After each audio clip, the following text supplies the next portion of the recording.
Hello, guys, and happy Thursday. I know what you're thinking. Amla, it's Thursday. What are you doing a live show today? And where were you yesterday? We didn't see you live. So didn't end up doing a live show yesterday, and I'll get into exactly why that happened. But first, everybody, welcome to the show. Thank you all for being here. Thank you for listening. As always, we have Taylor in Nashville. I'm very confused. I don't know what's going on. Is it Wednesday? Is it Friday? We're torn up. Yeah, so we're all over the place today. And mind you, I'm going to stay in good spirits today. But what happened was on Tuesday night, my boyfriend and I were, hanging out, having a good time, and he received the news that one of his friends passed away.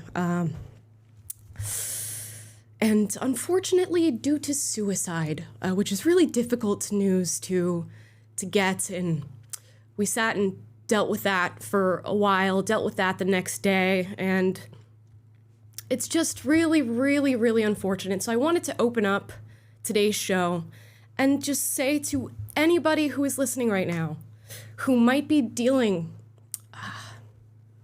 with something that difficult, go and speak to somebody and reach out to somebody, tell them what you have going on, and I can only hope that there are, numbers of people who would flock to you in order to help you. And it's been interesting being a person on the outside watching this sort of happen, because this person in particular who ended up taking their life, I wasn't super close to, had only met on one occasion. So a lot of the, pain felt is just peripheral from seeing people who were close to this person deal with it. And as soon as this news was, passed on to other people, from somebody on the outside, you watch this web of individuals who would have done something had they known, would have, hopped on a plane to fly to this person, given them all the money in their bank, all the love that they felt could have possibly changed the situation.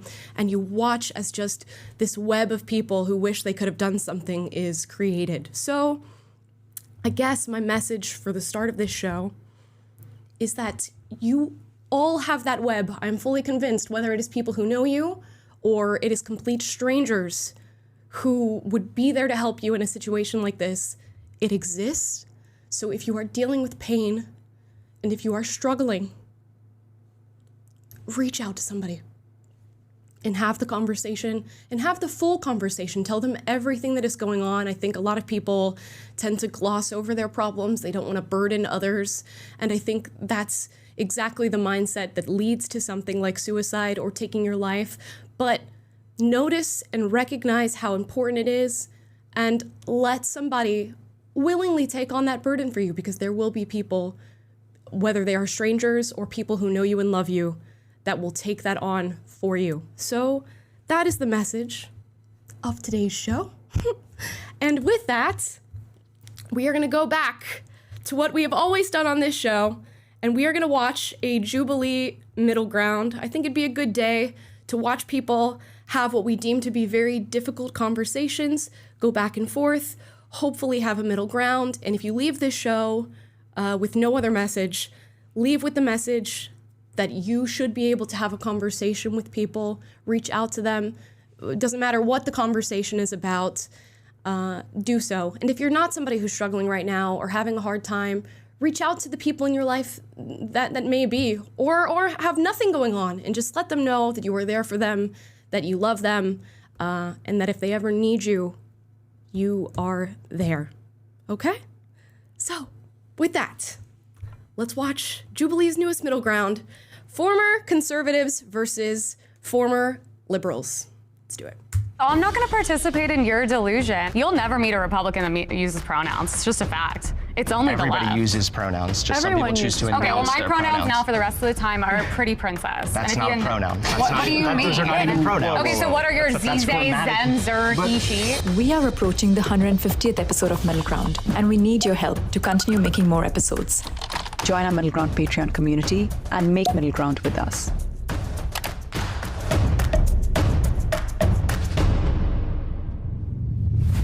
My former political views were cult-like. Can the agreeers please step forward? I'm walking forward for this one. You guys know that I'm walking forward for this one. It might be a little weird to like transition into having a normal conversation after this, but we are gonna do it nonetheless because that is life. I have a feeling that the general consensus on this statement, or what's going on here with cult-like behavior, I think you can find it across the board in all different regions of belief and ideology. There are people who subscribe themselves in a very dogmatic way, where you believe everything or you are no longer a part of the club. I've experienced that as a leftist back in the day, working at a left-leaning organization, and I've experienced that moving on into the conservative camp. And there's always going to be groups of people who tell you must believe everything we think, or, you're not one of us and you're not part of us. And I think it points out really an inherent issue in human nature, that we are so dogmatic and we are so tribalistic at times, because guess what? You're not going to believe with everything on one side for the most part, any of the time. So you need to accept that people are multifaceted, that you're going to have some left-leaning beliefs, you're going to have some conservative beliefs, and that's okay. And if you happen to be a person that does agree with everything that leftism stands for, or liberalism stands for, or conservatism stands for, that's okay too. Just leave room for those who are exploring a little bit, or who maybe have a little bit here and a little bit there. But Taylor, you were always sort of in the conservative-y camp. I know we say politically homeless now and kind of like politically non-binary, but from that perspective, what's your view on, my side is cult-like? Yeah, I was never like very political, period. I wasn't really interested in that. Like out of high school, I got super involved in the church though, and like was involved in ministry and worked at churches. And I would say like in that very like conservative evangelical Christian culture, I was never interested in the political side of it. But even within Christianity, there's a tendency to get dogmatic, and it's just, I think, a human universal thing where you believe you have the right way of seeing the world and navigating the world, and there's always the temptation to use a Lord of the Rings analogy, put the ring of power on, and use the power to exert by force your views on other people, and just get rigid and dogmatic about it. And a lot of my quote unquote awakening was not so much away from the central tenets and values and ideas of Christianity, but of the dogma that I was raised in, and kind of having those existential questions of things that did not quite make sense to my mind, of ways that things were being done in the church and stuff like that. And so that's how I relate to this question. It's not so much as a matter of politics, but more as a matter of distilling the dogma out of my faith. And that incidentally kind of led me to thinking how you do, and I think why we're a good fit on this show, is just I want to not have beliefs that are grounded in dogma. I want to be a free thinker, and I want to pursue truth. And hopefully that's what's resonating with a lot of the audience today as well. Yeah, and I love that this Jubilee in particular is former conservatives and former liberals talking to one another, because they have that shared ground of that transitional period of realizing that, hey, maybe my personal beliefs don't line up with the beliefs that I've subscribed myself to, or the side that I've subscribed myself to. And there's a little bit, I think personally, and you guys can maybe attest to this if you've gone through your own transition, you have to have a certain degree of humility in making that admission, because you have to look at yourself, look internally and say, oh, I may be wrong about this, or this doesn't in fact align with who I am now. And you have to admit that in order to move on to the next side. And that goes for former conservatives as much as it goes for former liberals. It's a shared experience and a shared space. So hopefully this group of people is better at going back and forth and discussing ideas, because they've been through the transitional period of having ideas that they once thought were correct and changing them. So that may be a silver lining here.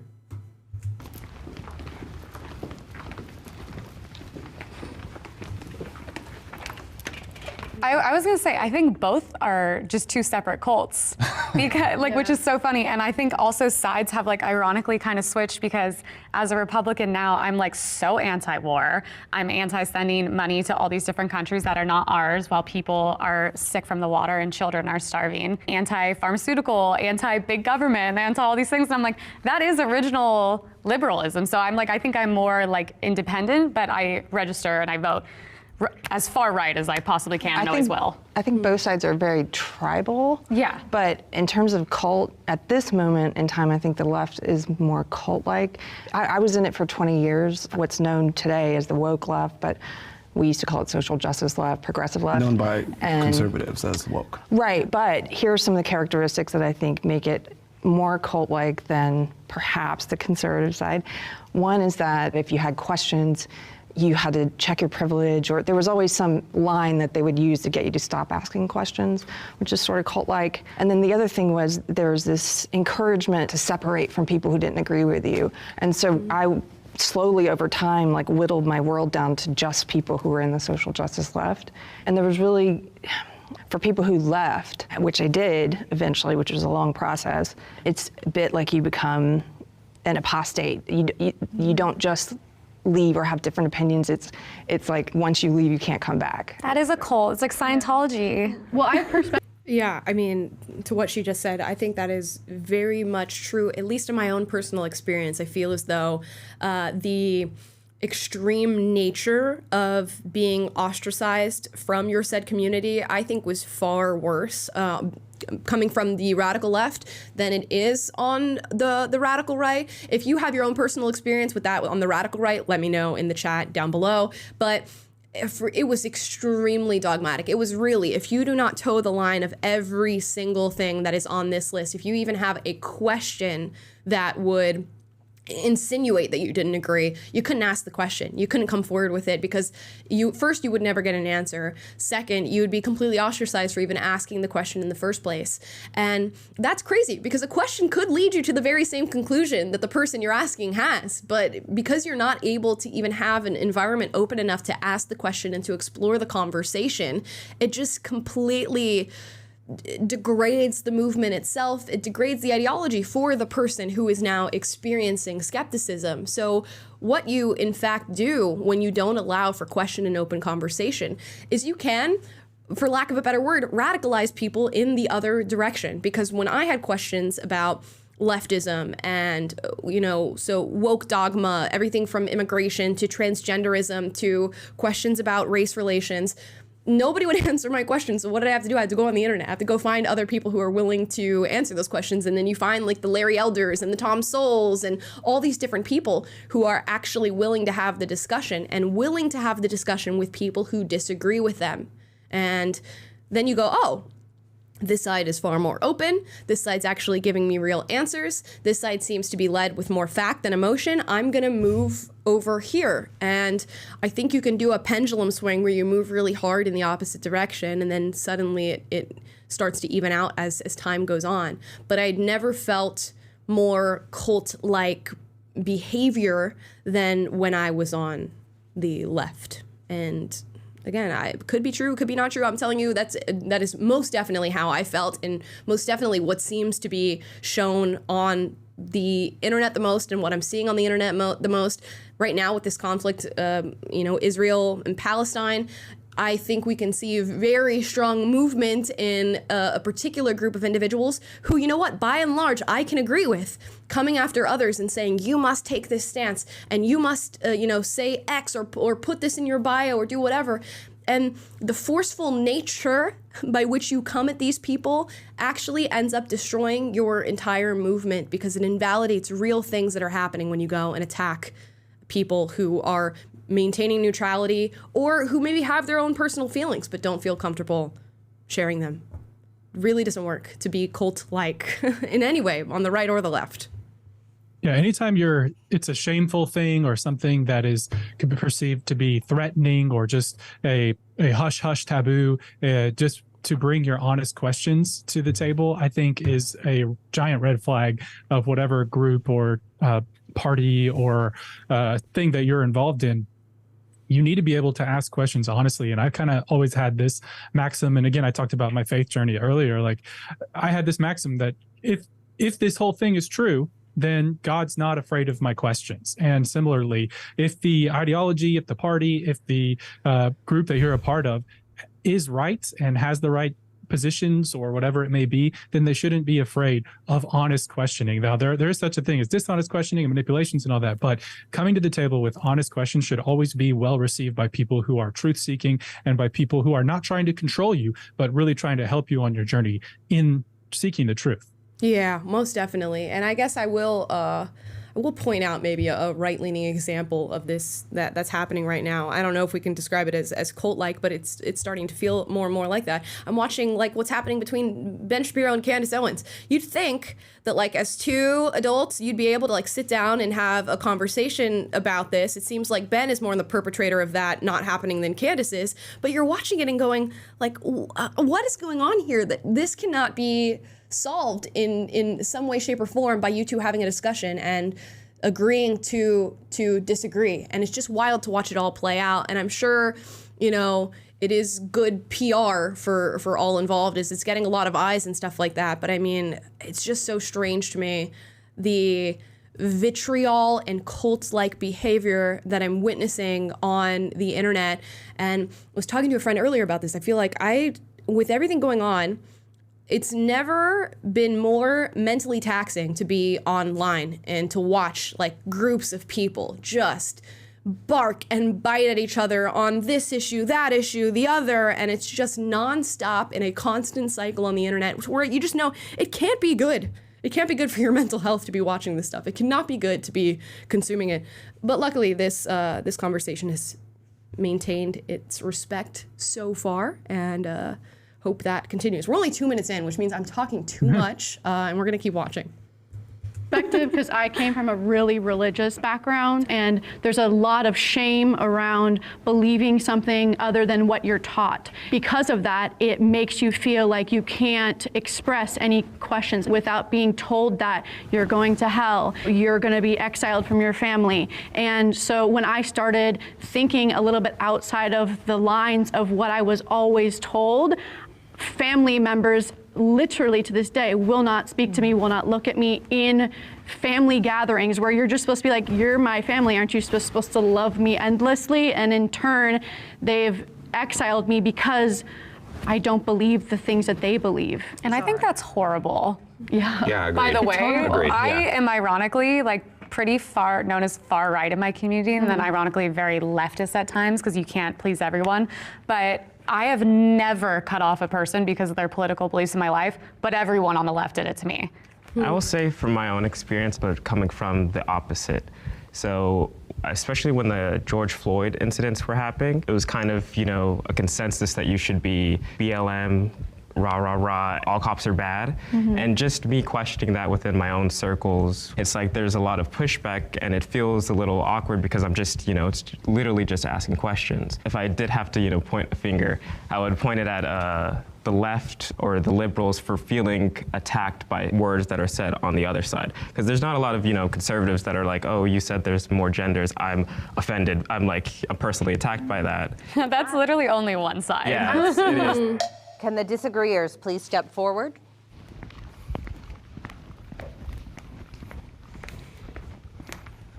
By the way, I recognize Hunter because I follow him on TikTok. He is a pretty strong debater, at least in the clips that I watched, and I believe he's left-leaning. I don't know if he'd refer to himself as a leftist or not, but I've seen his stuff.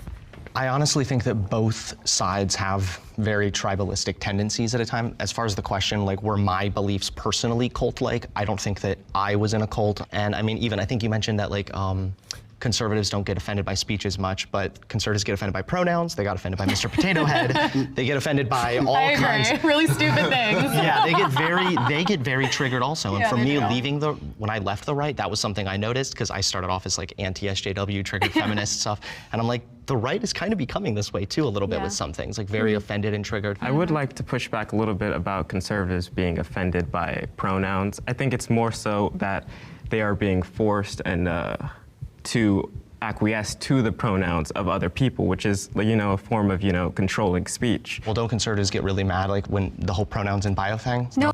I think you have a few different camps of people in that regard, and I think what both of these guys are saying could be, you know, simultaneously true. I think there are groups of conservatives that if they even see like they, them, it's like the top's blown off, like, how dare you, this is so crazy, you know, it doesn't exist, and then they, you know, come after people in that sense.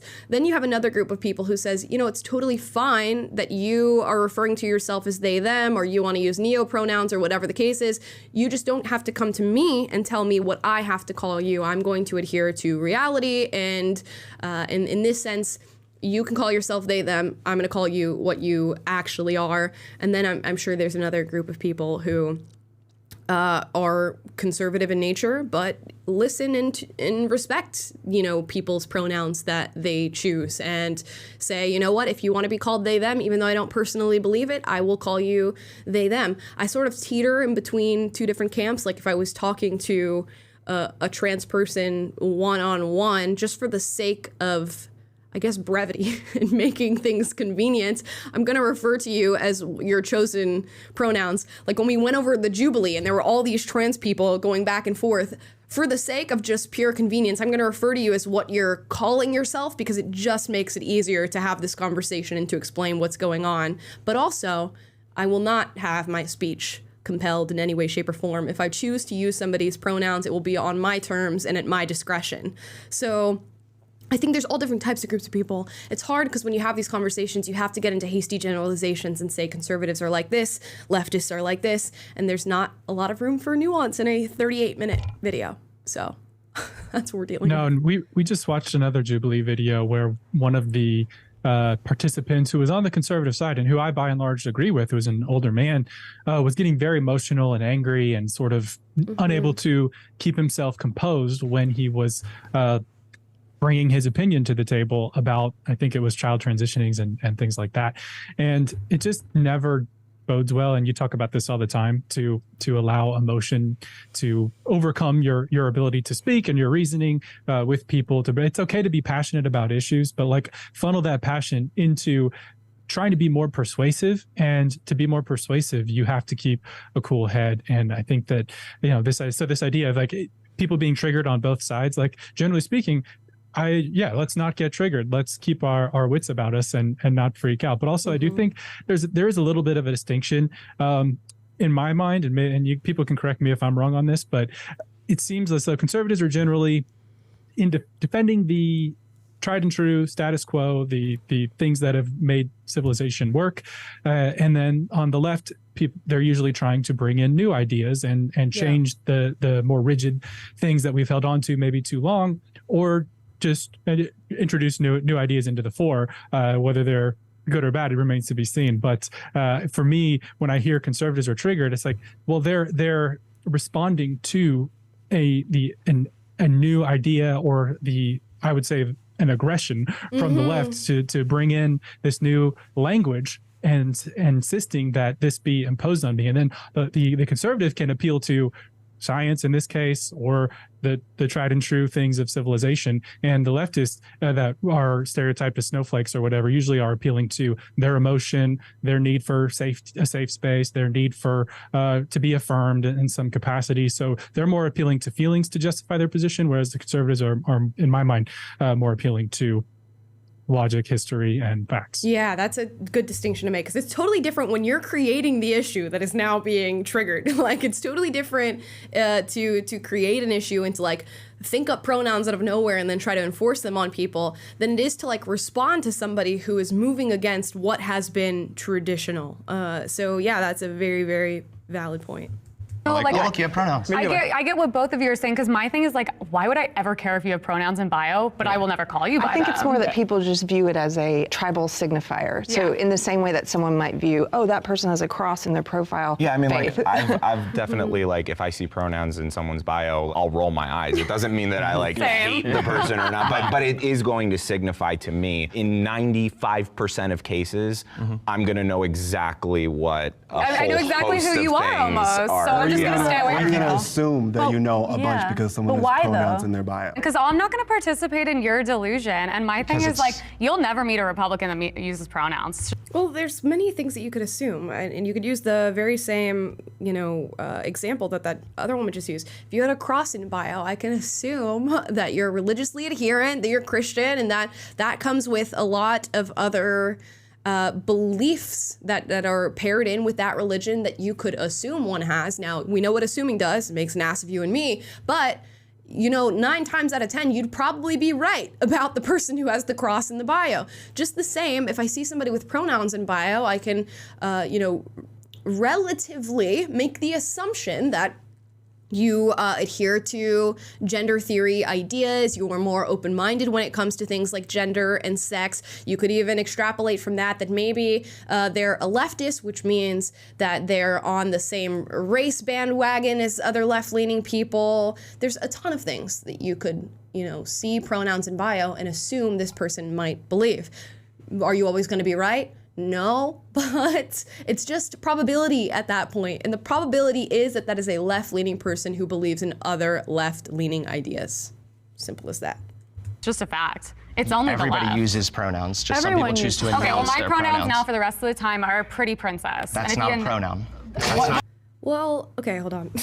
I hate this, everybody uses pronouns, as if in, the last few years, we didn't completely upend that system to where people can just pick and choose whatever they want, and now they can throw in they, them, which is completely grammatically incorrect. And if we're using leftist logic, which I imagine he subscribes himself to, pretty princess could be pronouns because you have neo-pronouns now.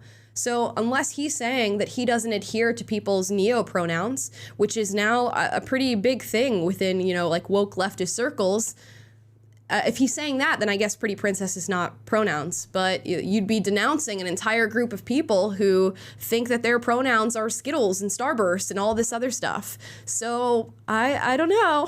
That's not to be aggressive. It's just to say that there are many people who refer to themselves with pronouns that fall under the neo category that are completely grammatically incorrect. So a pretty princess works for me if we're all using these rules.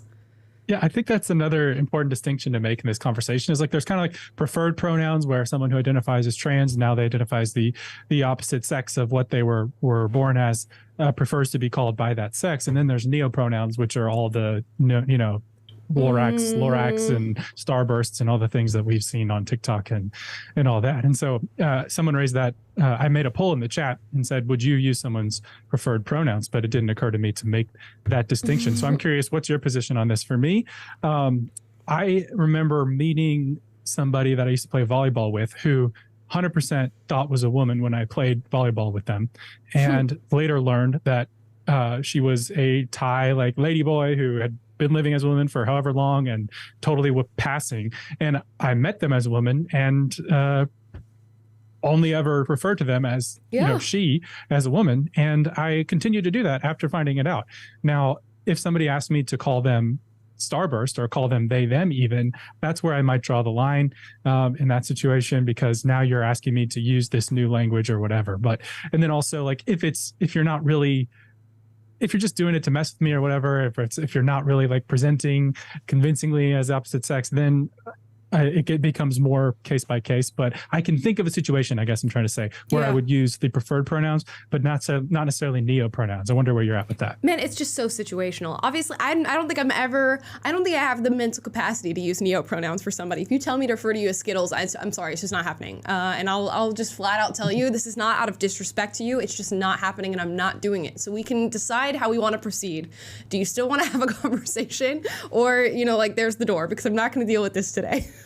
But if you have somebody, and you mentioned sort of passability, that's the underlying thing there. If you are a passable trans person who looks like the gender that you identify as, most people are going to refer to you in that way, and it's just a simple fact of reality. People are not walking up to Blair White and calling her he, him, because Blair White passes as a woman for the most part. So it's just going to be a case-by-case basis. I'm sure people will slip under the radar, and I'm sure a lot of people feel very strongly that you should never refer to somebody like Blair White as she, her, always refer to her as he, him.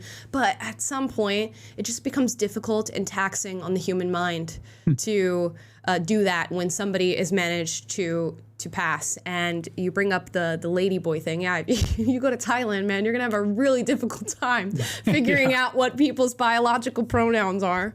So that's just a reality that we all have to confront and deal with. So yeah, but no on the neo pronouns. I'm so sorry for all the Lorax, Skittles, Starburst people out there. What do you mean? Those are not even pronouns. Okay, so what are your That's they, them, zer, he, she? Yeah, I think that Pause. Sorry. I want to pull it back to cult. Yes. Okay. Circling back to the cult idea, we kind of strayed and went to pronouns, which I think is, again, it's like a kind of a hot topic. The media really makes you believe that one side is more of a cult than the other. That's all subjective. Some of the people that are on my side, it's kind of cultish, but it doesn't mean everyone is. Well, let me give you an example, like, because I agree with you that the media is fomenting these like right side, left side cults. 100%, I agree with you. Yeah.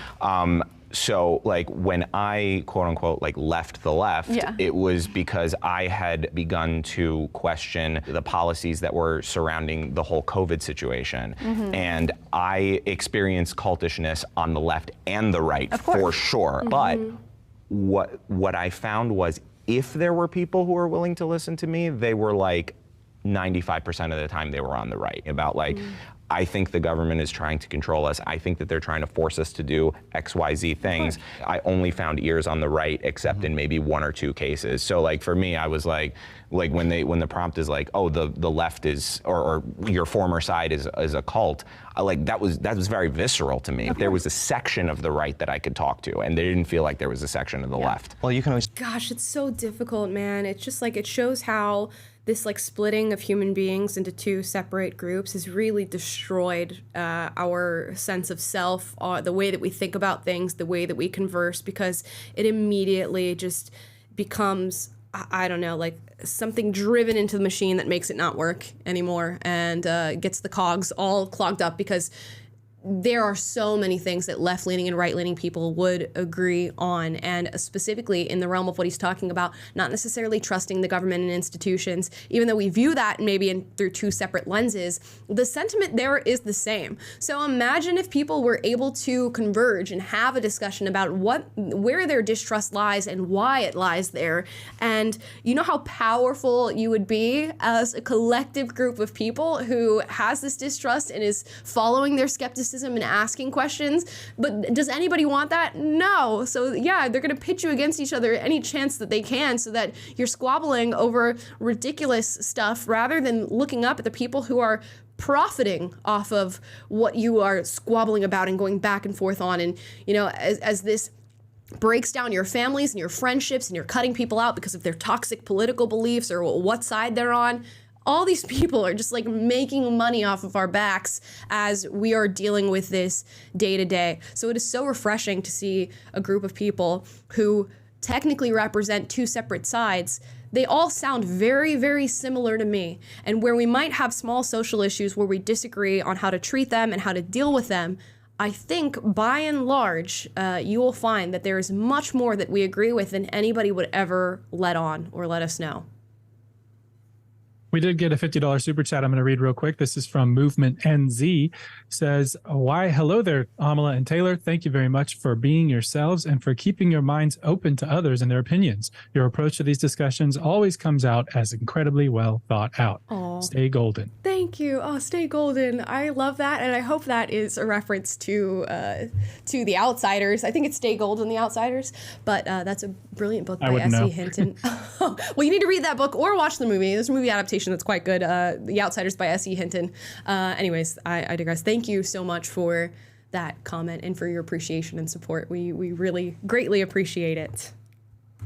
Talk to me about it sometime if you want. I was gonna say, I'd be me more too. than happy to talk I'm to you more about the than COVID happy to stuff. talk Thank you, my friend. See, I love that. They're just saying, you know what? You have COVID skepticism. You can sit down with me and talk about it. And I hope it's genuine and that they really are believing that and that they would actually do that, because it's great. And once you we kind of create these barriers in our brain of like, oh no, it's just not going to go well, or this issue is going to pop up, so I'm not even going to bother to talk to somebody who I disagree with. But bother, do it, and just challenge yourself. And yes, it could be uncomfortable at times, and it might not go the way you want it to, but it is so worth it in the end. We are going to skip the next prompt because it's about, will Trump win the next election? And I'm not in the business of making predictions that often. So let's watch. Democrats are more compassionate than Republicans. Ooh, this is a tough one. Democrats are more compassionate than Republicans. Let me think about it. Okay. I'm going to pull like depends on what you mean by compassion. I was going to say the same thing. That's what Jordan Peterson would say. Okay, but if I'll separate the two different versions of compassion that I have going on in my brain and give you guys separate answers.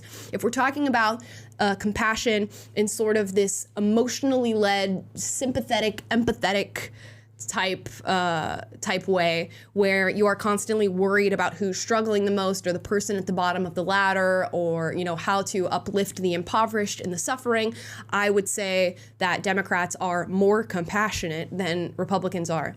If you're viewing compassion in, I think, a more complex way of, yes, I feel empathy for those who are struggling, but I want to place them in the best position to move out of their struggle themselves, or I want to place them in a position of empowerment where it's not necessarily me picking up the person and bringing them up the ladder. I teach them how to climb.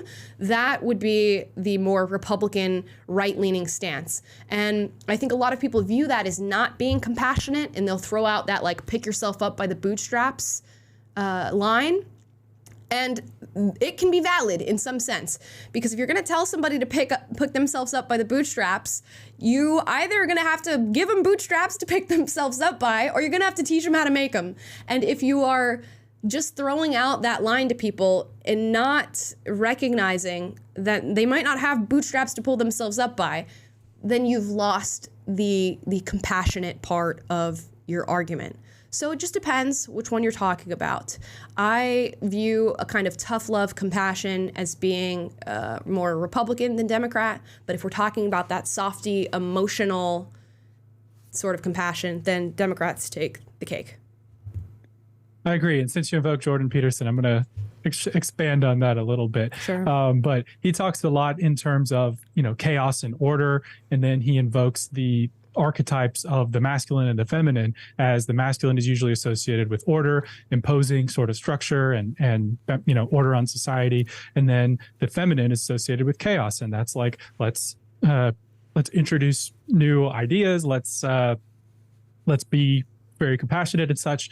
And I think that's you can draw those parallels to kind of the Republican side and the Democrat side, or the conservative and liberal side. The conservatives tend to be more on the archetypally masculine side of things, where they're wanting to preserve the order of society and preserve norms and things of that nature. And people on the left are generally more on the side of the feminine archetype, which is looking to make sure people are taken care of, make sure no one's left behind, make sure the systems aren't leaving people out and treating them unfairly. And I think that neither one is absolutely correct. Out of balance or toxic masculinity on one side, you get into sort of a tyrannical system, you get into the patriarchy. And then on the other side, if you have toxic femininity, you have way too much compassion, to where it is, like you said before, short-sighted, where we sacrifice bigger picture, higher order levels of compassion in order to address this one issue that's right in front of us right here. And you can't build a system that works and has any longevity to it, or is scalable, whenever you're only ever trying to put out the fire of compassion right in front of you. And I think there's a lot of truth to that. And I don't think that one is inherently right or wrong. And so, ideally in society, you have both sort of held in tension, keeping each other in check. And whenever one becomes too dogmatic, holds too much power, and you start to get into authoritarianism, or you start to get into authoritarianism from the other side, they kind of, in a functioning democratic society, you're expressing those grievances, you're voting to get back to a place of sensible progress. And in a discussion like this is hopefully an example of what that should look like. So, and anyway, not to go super deep on all the archetypal Jordan Peterson stuff, but you opened a can, and I love some of that stuff. So I thought I had to say it. Yeah. So man, so it sounds like we would both step back for this one and say, not necessarily. We don't necessarily think that Democrats are more compassionate than Republicans. I'm curious to see where our subjects in this video lie.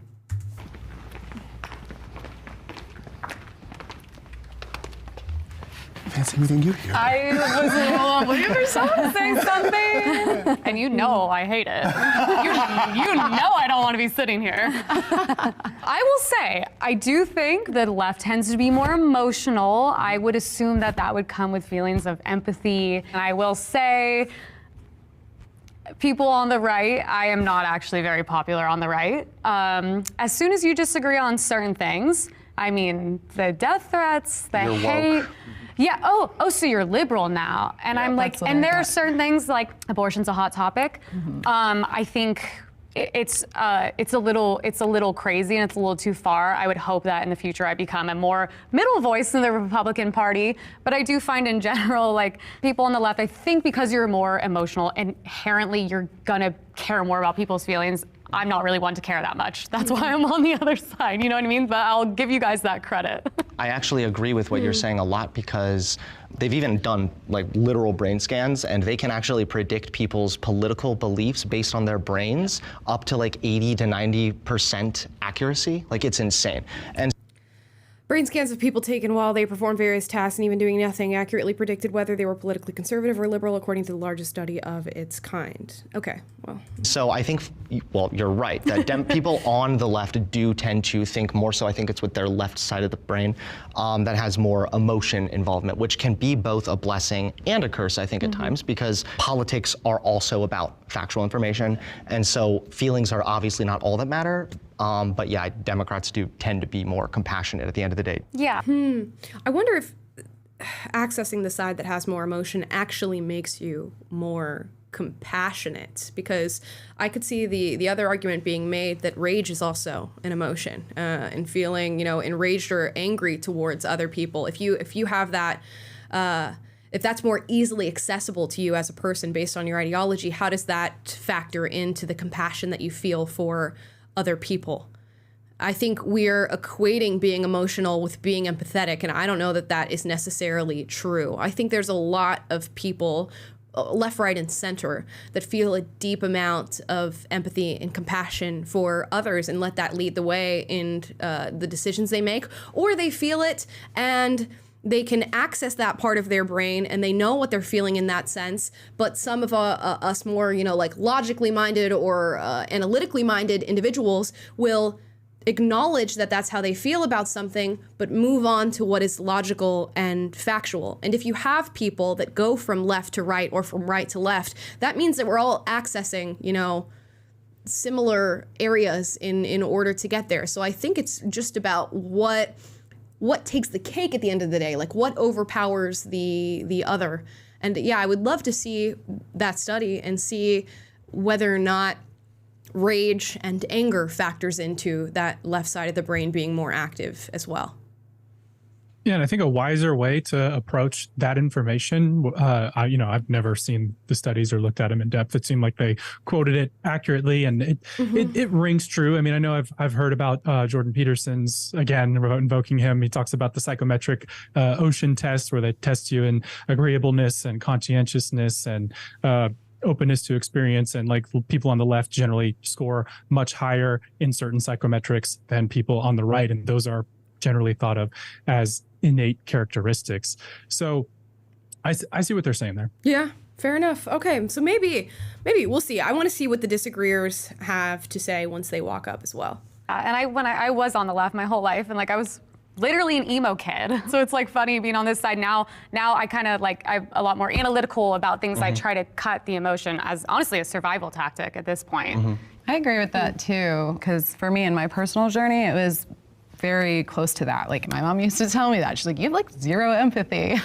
But I feel like as I went through my journey, not just like transitioning in politics, but just like I went through my own kind of self-discovery journey, and I feel like empathy really came into play there. And as I started to listen to stories from people that had lived experiences, I was like, wow, you know, I really do feel for them and I can put myself in their shoes. And I feel like now I'm even maybe an empath. Like I'm very much. You can totally gain it and you can totally lose it. Yeah. Totally. It's up to you. Yeah. But I do feel like since that, I feel like, you know, I am so much more compassionate now towards, you know, humanity in general and people. And as I gained empathy, I became more liberal.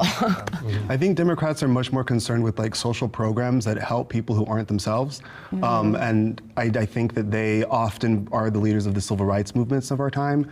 And I think those things and leading policy with people first, I think, is a bigger priority for them. What does people who aren't themselves mean, though? This is the thing, right? If we really focus on the language in that sentence, I think we are more focused on, you know, social issues and helping people that are not ourselves. What does that mean? We're all human beings. So I don't know what he means, but I'm imagining it's going to be things about gender and affirmative action and helping people of color or whatever, but that would not be a good metric to measure compassion, as we don't agree on the premise for that compassion. A conservative person would say, well, I don't care what you look like, who you are, or what your background is. I think all people should, you know, be able to succeed or gain opportunity, where oftentimes the left breaks it down into these categories of race and gender and things like that. So what does it mean to help somebody who is not like you? I don't know. And I think a lot of times conservatives might not support the social programs that they place forward, but it's not out of hate or lack of compassion for the people you are attempting to help.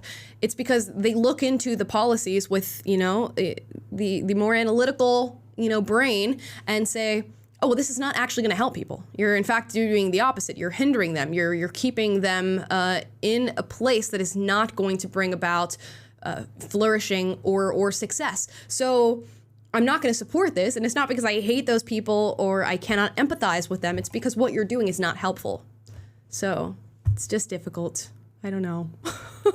Yeah, and I'll just say real quick, the statement that you need to help people who don't look like you, or, you know, sort of the accusation that Republicans or people on the right are less willing to support people who don't look like you, kind of has baked within it an assumption that is staked on a worldview that is one that divides the world into people that are oppressed based on their immutable characteristics, into levels of oppression, and you get into the intersectionality and identity politics and all that stuff. And so even the very question and the way you're bringing that to the table framed a certain way. Yep. Whereas traditionally we approach the question of how do we help people who are not well off at this current time from a perspective of all people are created equal under God and with inalienable rights. They have the ability to pursue life, liberty, and the pursuit of happiness. And we should create the proper incentive structures for them to advocate for their own interest. And so there's kind of a separate conversation to be had there, because that's where within that framing, you can say, well, we tend to, if we're only focused on the high achievers and only focused on people who can advocate for themselves, we can forget about people who aren't doing well or for whatever reason. And there's room for that discussion. But whenever you're framing the entire question on the basis of these oppression structures, the only solution that is baked into your framing of the question is tearing down those oppression structures. And that we can't get anywhere. That's just back to the old Marxist framing. And I think that's a fundamental disconnect that we're seeing in a lot of public discourse these days. Yeah, like I'm trying to think of a good example. Like if somebody came to me and was like, hey, we're gonna start this like charity that gives baby formula to Black mothers, and I would be like, oh, well, no, I'm not going to support this. And they'll say, have some compassion and say, like, you don't care about struggling mothers. And it's like, whoa, wait a second. I totally care about struggling mothers. I empathize with that. Take out the Black part and then we're good to go. Like, you can go ahead and do that thing. And then they say you're like, you lack compassion and you don't care for people who aren't like you, which is just where we get pugged down. If we took out all the identity like BS that's going on right now, I guarantee there would be so much more just agreeance on everything that's going on. Oh, goodness. Not to say that Republicans don't have empathy or compassion, I just don't think it necessarily leads their politics.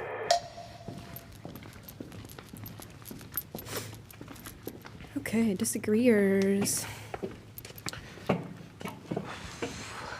So Jonathan Haidt has a great book called The Righteous Mind, which I think everyone on this You hear the name Jonathan Haidt, you know she's onto something. Yeah. Just like, let her cook, let her cook.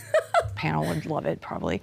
But in that book, he's trying to figure out, I think the subtitle is Why Good People Are Divided by Politics and Religion. And he divides morality up into different types of morality. One of those types, the one that liberals and conservatives have in common, is the care-harm principle. They both care about people. They both don't want people to be harmed.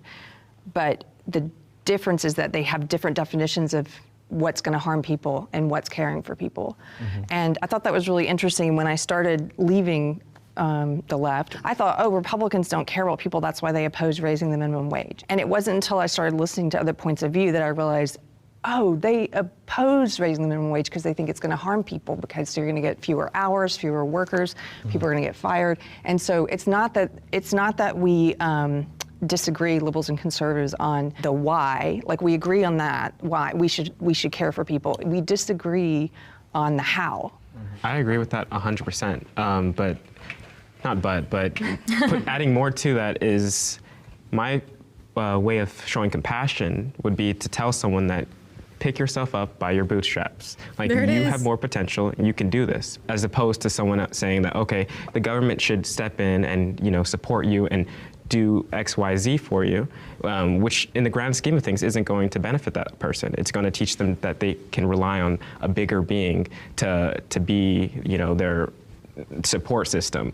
But if you learn how to pull yourself up, I think you can be more equipped to go throughout this world in a successful way. Can't both things be true? I don't feel like liberals are telling people that they need someone to pick them up and that they can't do it for themselves. I think they're saying that there's inequalities in the world and that there's structures in place that put people in a position to where they can't get the life or the things that they want, the things that they deserve, and they can do both at the same time. You can pick yourself up and you can accept welfare. And I think that there's a lot of programs that people have benefited from. Even just the ability to feed their kids. It doesn't mean that this mom is all of a sudden going to not work because she's getting welfare. She's probably already has 2 or 3 jobs. Talking from I don't know about like the whole 2 or 3 jobs thing. I've never seen like stats broken down on that. I know that is something that isn't invoked quite a bit, and if it's true, then there's a discussion to be had there.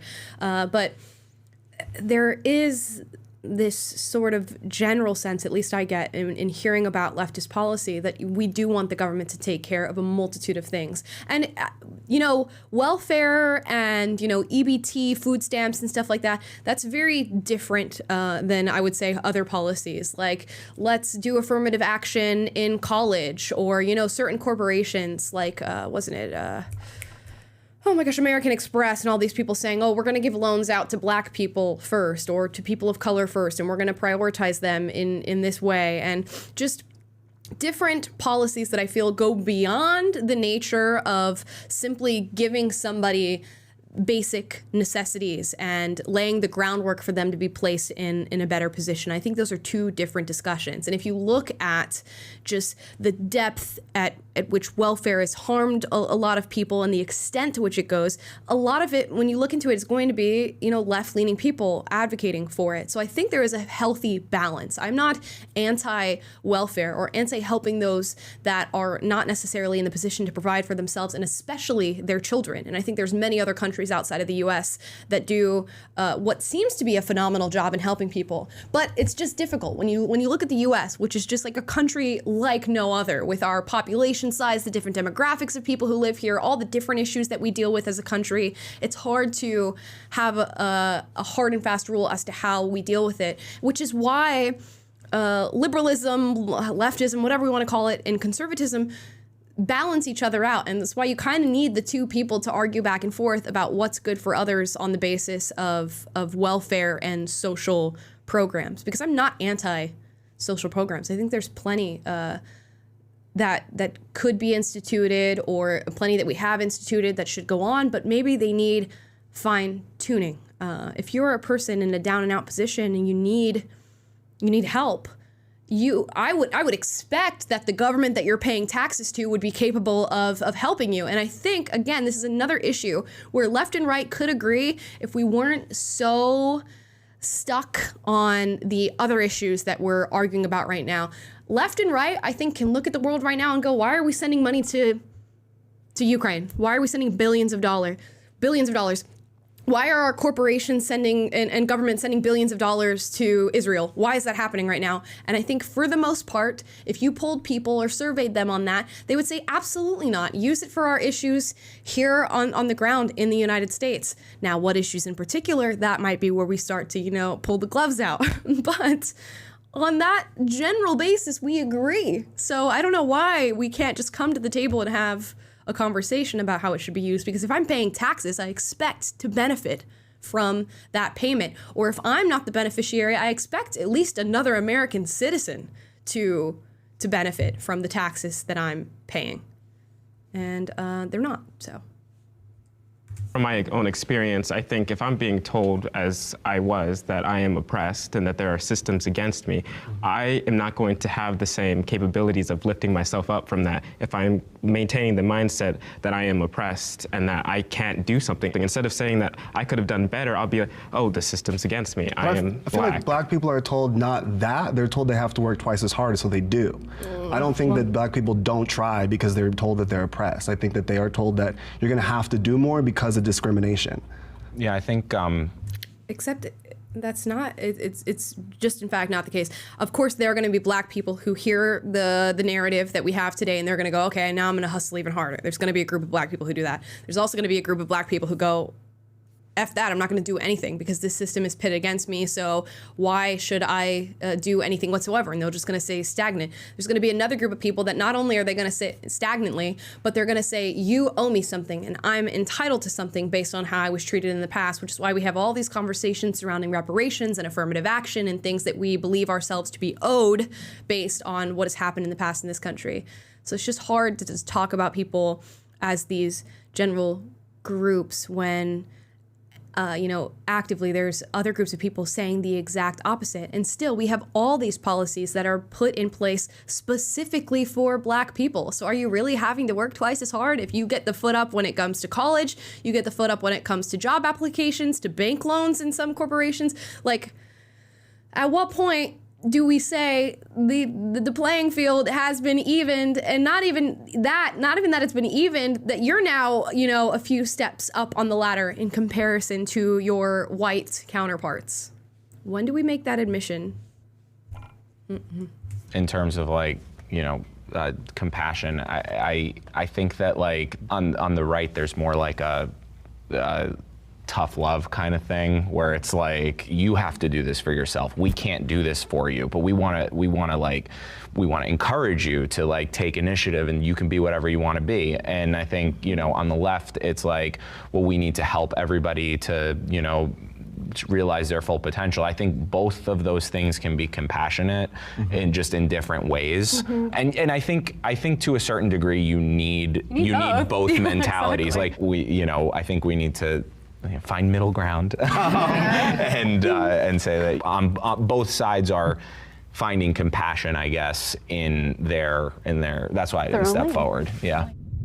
Yeah, if you don't have the balancing act between the two, things really do fall apart, because you can have this side that continues to push forward this narrative that everybody can help themselves, and with that mindset, you can forget about people who are struggling, or you can become disconnected from people who are struggling, and you just don't see the cracks or the chinks in the armor. So you need that other side to point out and go, hey, no, look at this group of people over here. They're struggling in this way. Whether they are right or wrong, it is important to have that, tuned in so that you can be aware of the citizens in your country that you could be failing. Now, we can argue back and forth as to whether or not the failure is true or to what degree it is true, but you need the people who are going to point out those who are becoming marginalized within your system. And it's, the whole point of our democracy when it was created, I don't know that it still adheres to the ideals through which it was created, was to focus on the minority and make sure that the minority of people were getting representation and could be heard. So I think we lost the plot on that one, but that was the purpose. That's what we need to be focusing on. If you have a good section of people who are doing well and successful, that's great. What about the people that aren't, and how can we help them? And that's where we disagree, unfortunately. Yeah. Changing sides was traumatic. I'm not walking forward on this one. Personally, for me, it wasn't that bad. I know a lot of people say, did it change my entire mindset? Yes, it did. But I think that happens for a lot of people in life, whether it's in politics or, some other worldview that you hold near and dear when you're young, and then it changes as you age or you gain some experience. I could see how a lot of people could find it to be traumatic. You probably lose friends. It creates rifts within your family. There's fighting, there's arguing, there's your own sort of skepticism towards everything now that you've discovered that you were so confidently wrong about something, and you can feel like, oh my gosh, the rug's been pulled out from under me. Or you can be like, thank goodness, there's a new floor on the ground.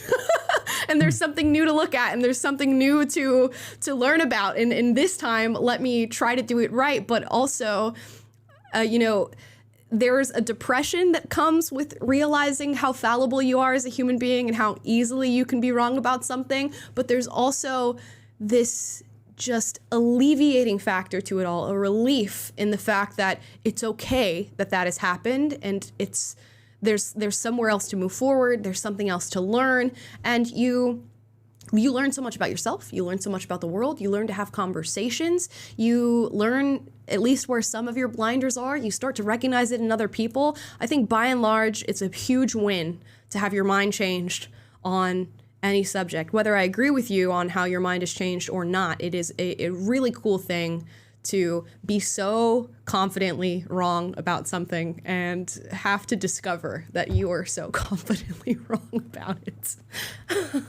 Yeah, and they call it red pilling. My mind's going to like when Neo wakes up in the real world after he realizing that he'd been in the Matrix. And of course, that's something that is just inherently traumatizing. But there's also, at the same time as you're getting this crumbling beneath your feet of your entire worldview, everything you thought was true, you're also getting the truth. You're getting closer to something that is real, and you're standing on your own 2 feet as a person, mentally, existentially, philosophically. You're closer to something that is true, and that realization, I think, is rewarding in of itself, and that sparks an adventure. So I think so long as you're continuing to try to hold on to and prop up your worldview when it's failing you, and when your own intellectual honesty is telling you that this whole thing has holes in it and it's not going to sustain, it's not going to last, then you're going to experience more and more cognitive dissonance, and you're going to probably be more irritable, more sensitive, more easily triggered, as we say. But whenever that process actually happens and you kind of give into it and just say, okay, no more assumptions, no more dogma. I'm not taking all this stuff at face value.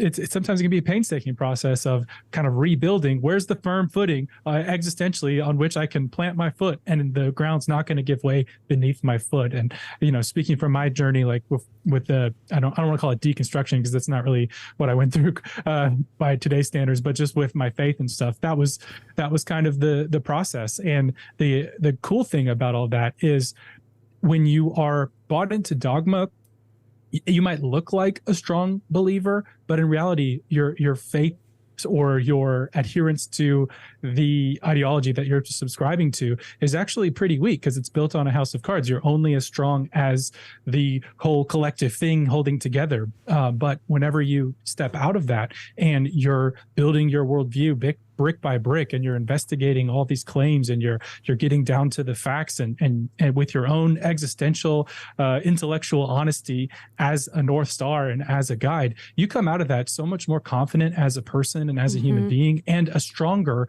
adherent to the truth, and to your worldview is now firm beneath your feet, and it's something you can go confidently throughout life with. And hopefully that's these conversations lead to more of that. Yep, 100%. And you will be so much, I think, calmer. You'll never see somebody more flustered than when they're like backed into a corner, and you can tell that they know they're wrong, but they just don't want to make the admission, because it's a painstaking thing to do, and it's not fun. It's acutely uncomfortable, but you got to do it sometimes.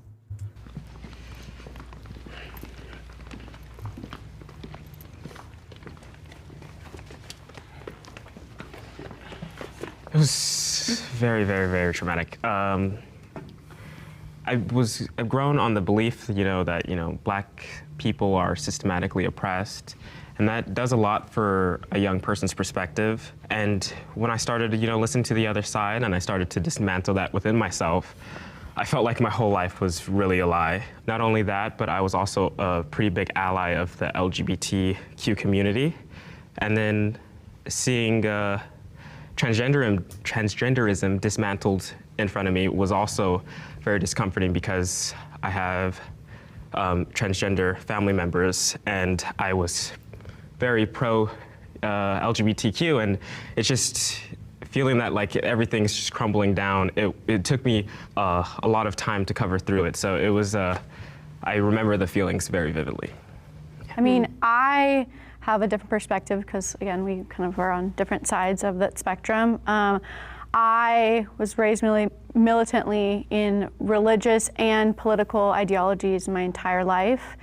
And when I was 20, my sister was killed in a car accident.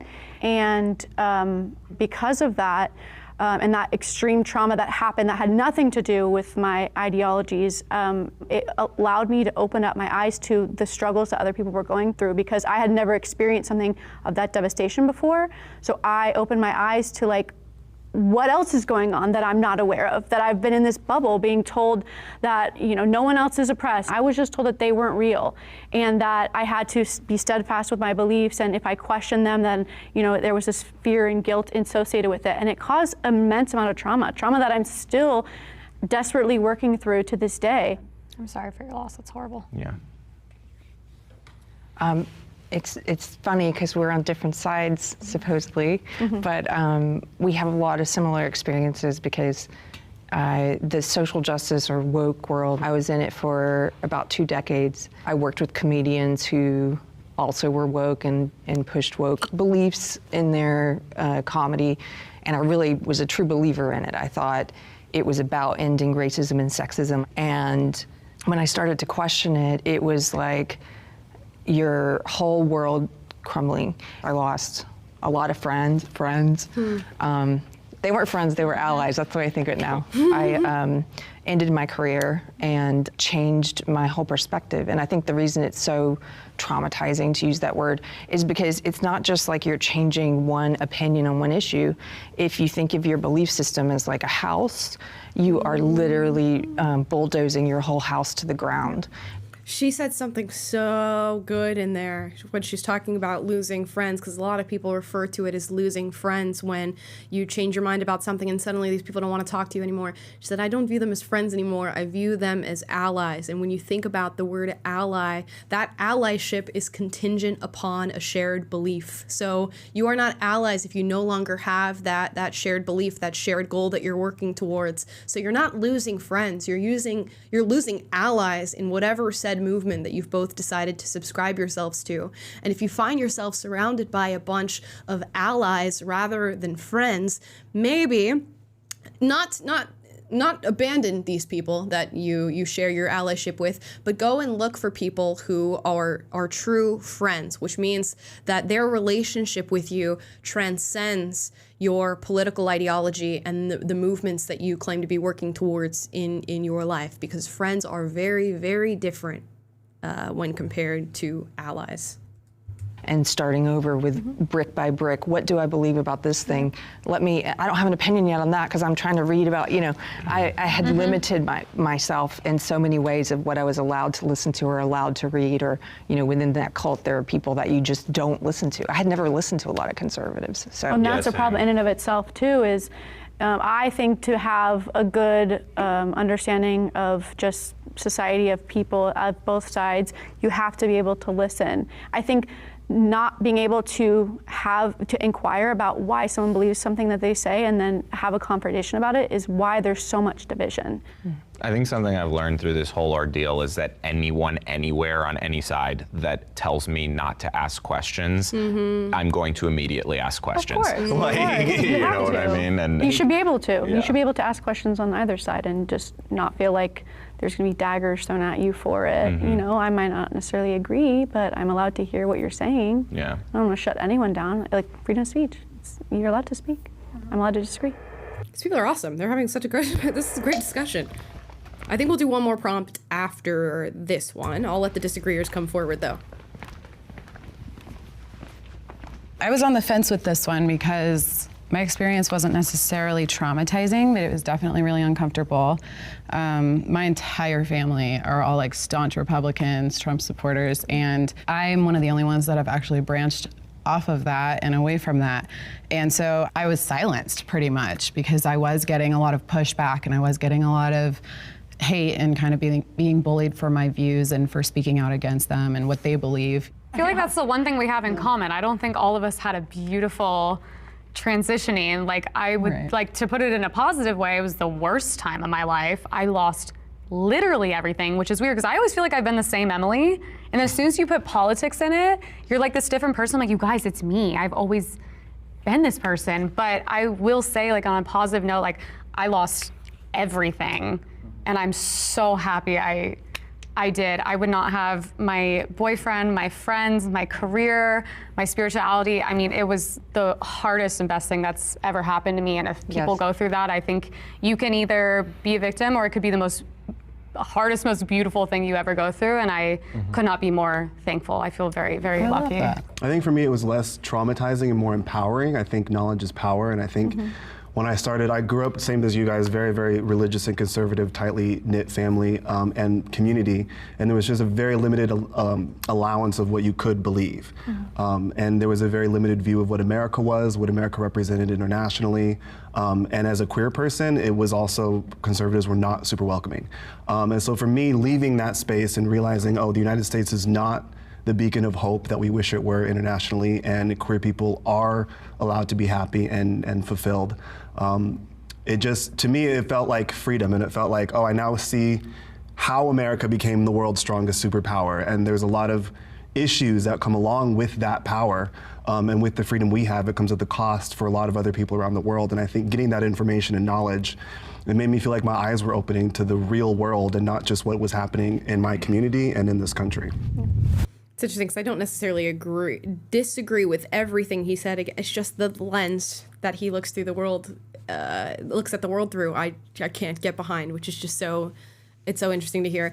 When we're viewing this, I feel like the word trauma is thrown around like way too much in our society now, and maybe I'm feeling it particularly today because of the news I discussed at the top of the show. But all of this sounds so trivial to me. It sounds like so like utterly nothingness. But of course, when it's your life and you're living it and you're the one contending with these ideas and you have people who don't want to speak to you or arguments breaking out, it feels like it's your entire life crumbling. But when you hear it, I'm just like, oh, you're not gonna like, at the end of the day, when you're at the end of your life or, whatever it is we're all experiencing right now, you're not gonna be like, oh man, that time that I went from left to right was really just the most difficult time in my life, Obviously, it's different for different people, and I'm sure you can go through very traumatic experiences in admitting some of these things to family members and friends, but at the end of the day, like, dude, we're fine. Everything's fine. It's okay. Let's do one more. We're going to do the final, I think, statement here. I'm still aligned with certain politics from my former political beliefs. We get on the ballot as a third party right now. Okay. I am still aligned with certain policies from my former political beliefs. I'll walk forward for this one. Yeah. I mean, I think if you dig hard enough for anybody, you'd probably find some beliefs that are not shared by the side that you claim. So yeah, I think there's plenty of like liberal / leftist beliefs that I still hold. I think I'm open to social programs. I don't really care, what you do with your life, who you love, who you sleep with. I just love that you love somebody, so that doesn't bother me in any way, shape, or form. I don't know. There's tons. I'm sure they'll get into some that will remind me of others that I also agree with. Plus, we've pointed out a lot of things throughout this show as you've been watching that I feel like we have a general consensus on between the two sides, but we get bogged down in the details and can no longer agree. Being anti-corporation, skeptical of the government, wanting to prioritize the people in the country you live in rather than sending money, overseas to all of these foreign conflicts that are happening. I think for the most part, we can generally agree on that. So there's plenty of middle ground.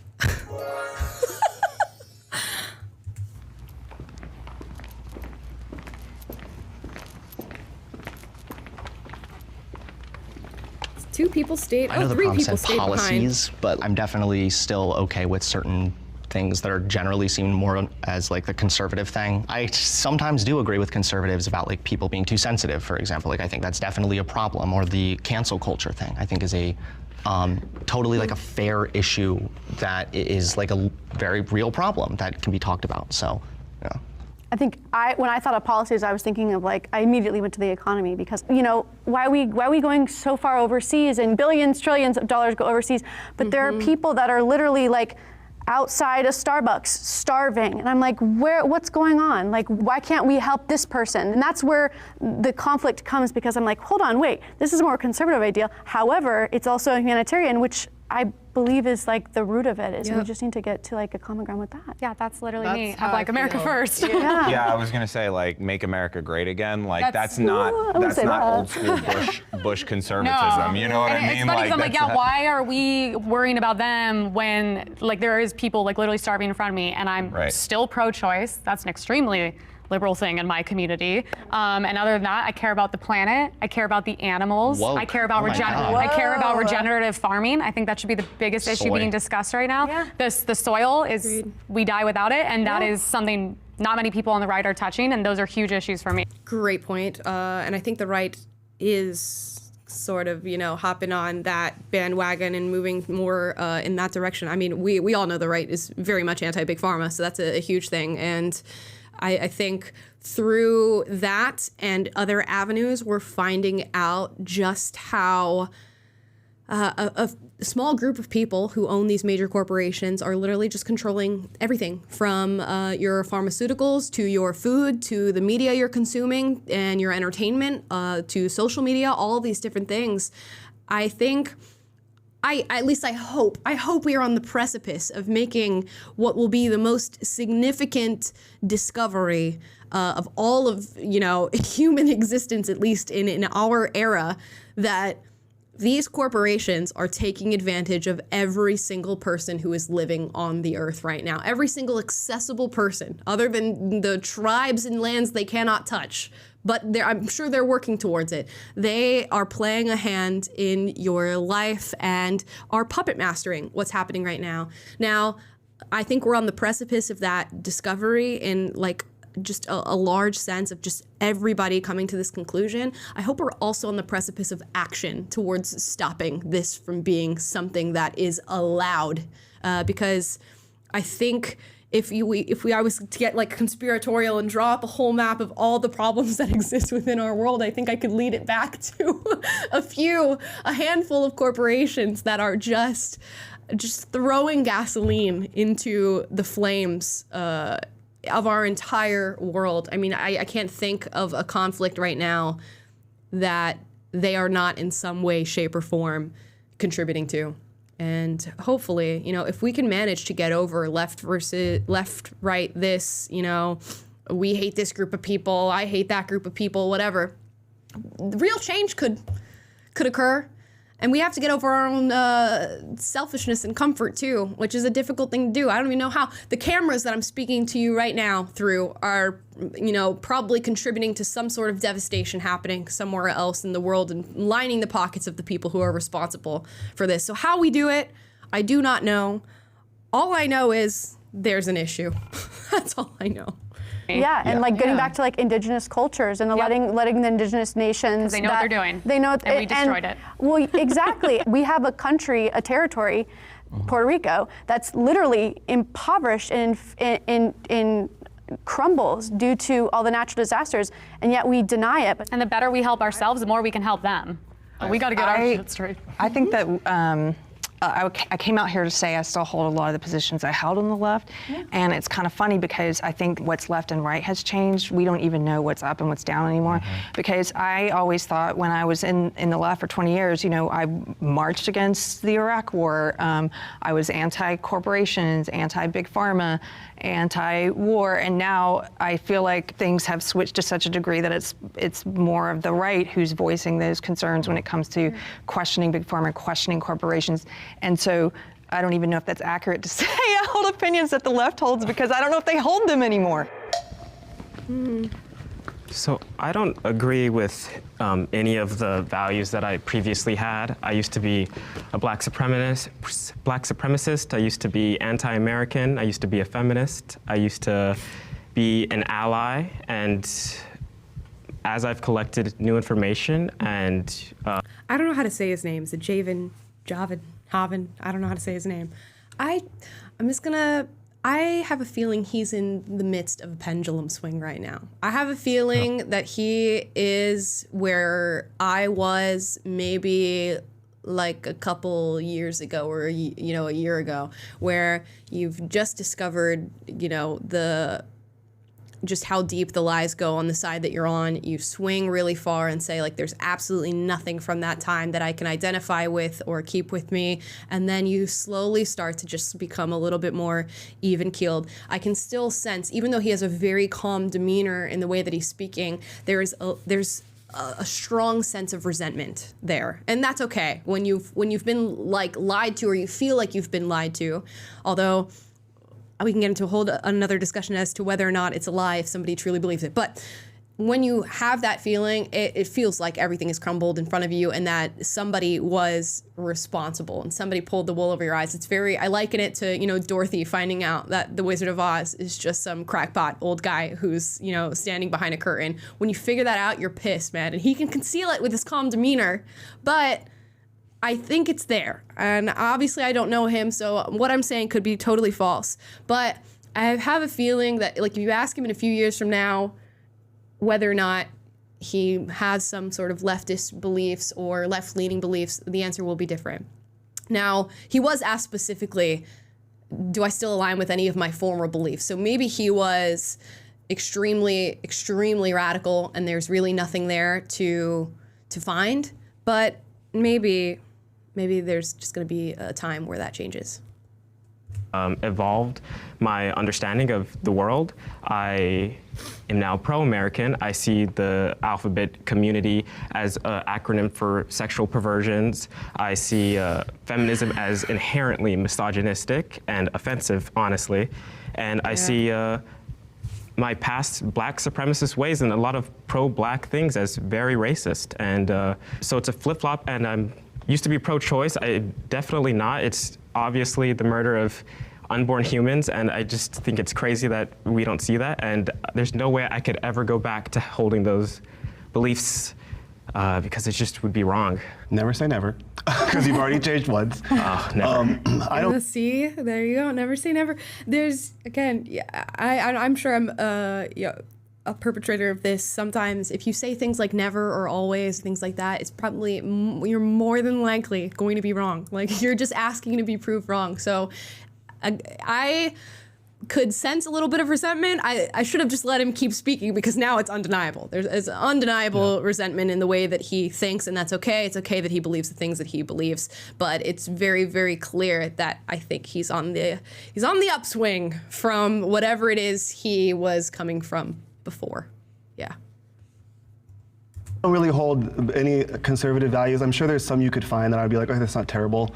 I don't really hold a lot of democratic values. I consider myself more a progressive populist. No, I'm just kidding. So I think both sides have failed this country and the people in it massively, and I think everyone here actually kind of agrees with that. But we continue to bolster up the two political party system. I think, like I said, neither of them have worked.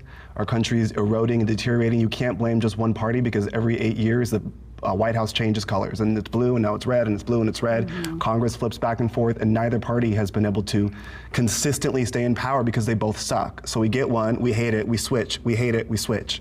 So I tend to think it all needs to be kind of wiped away, rebuilt, and rethought. I think the experiment has failed. I can get behind some of the sentiment of what he's saying, but there is this just deep cynicism that I'm hearing that I'm not quite getting behind.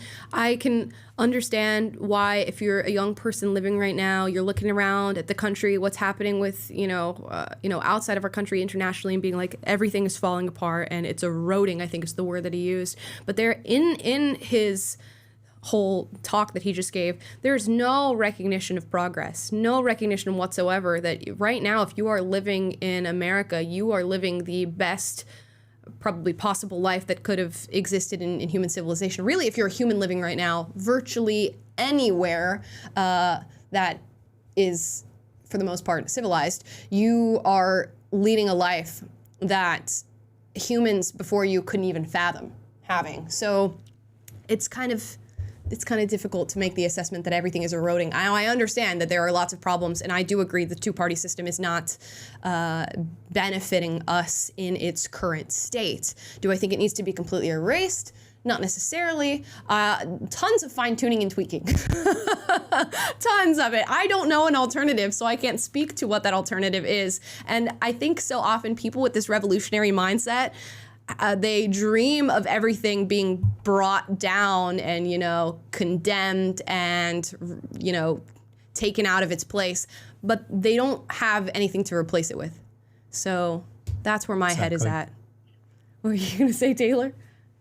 Yeah, I mean, when he says that the evidence that the experiment has failed is because we keep flip-flopping the parties that's in power, that's the evidence of its success. That's the peaceful transfer of power between opposing political sides is a hallmark of a successful democracy. So the idea that that somehow undermines the legitimacy of our country or its founding or anything like that, it's literally the exact opposite of the conclusion that he's drawn. And this is, the same guy earlier who said something to the effect of like, freedom comes at a cost, talking about the cost being at the expense of the liberty of queer people or whatever it was. And the irony struck me that it's like, you're sitting there in this country, a free person with the rights that you have to speak and denigrate your own government because of the cost that was paid by people who fought for your freedom. Yeah. So the idea that you can just sit there and like saw off the branch that you're sitting on is very short-sighted. And yes, to your point, the revolutionaries' mindset, like you're not the first person to think that, oh, the country in which I'm living has flaws. The system under which I am living has flaws.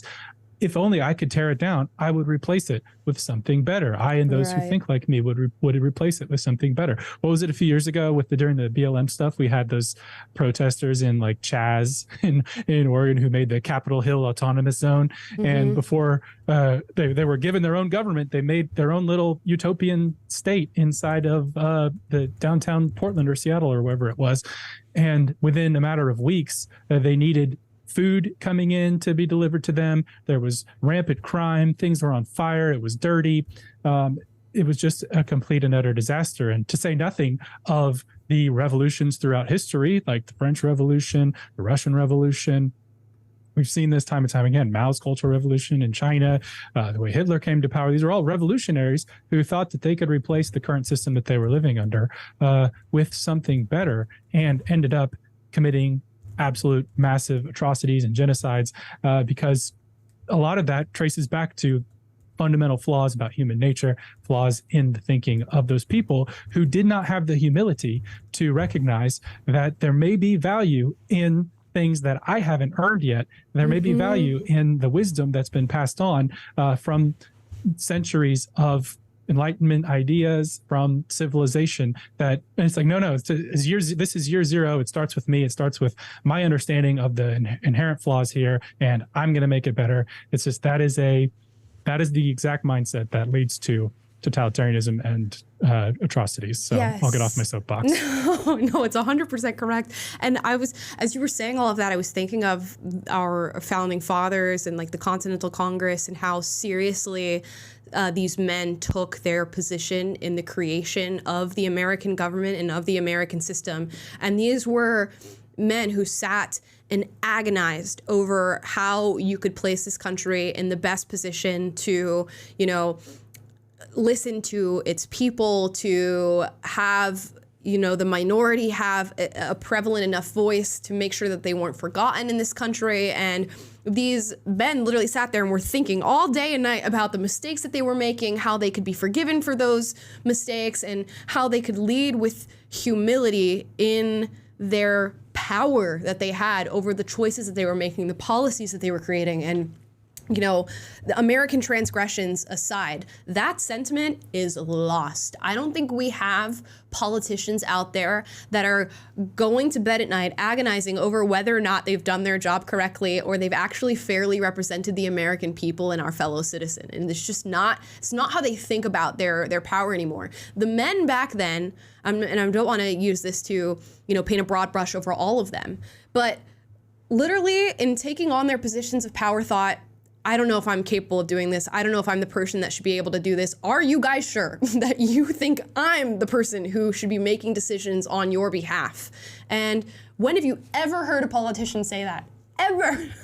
Nowadays, you've never heard that. They all come forward with this idea that I know what's right for our country and I am going to do the best thing. And when I'm elected, I'm going to be, you know, the best thing since sliced bread. And they never are. So this like egotistical, I know what's right for everybody and everyone mindset never works out. And these are the very people that should never have positions of power and should never be able to influence policy. But unfortunately, they are always the ones who are.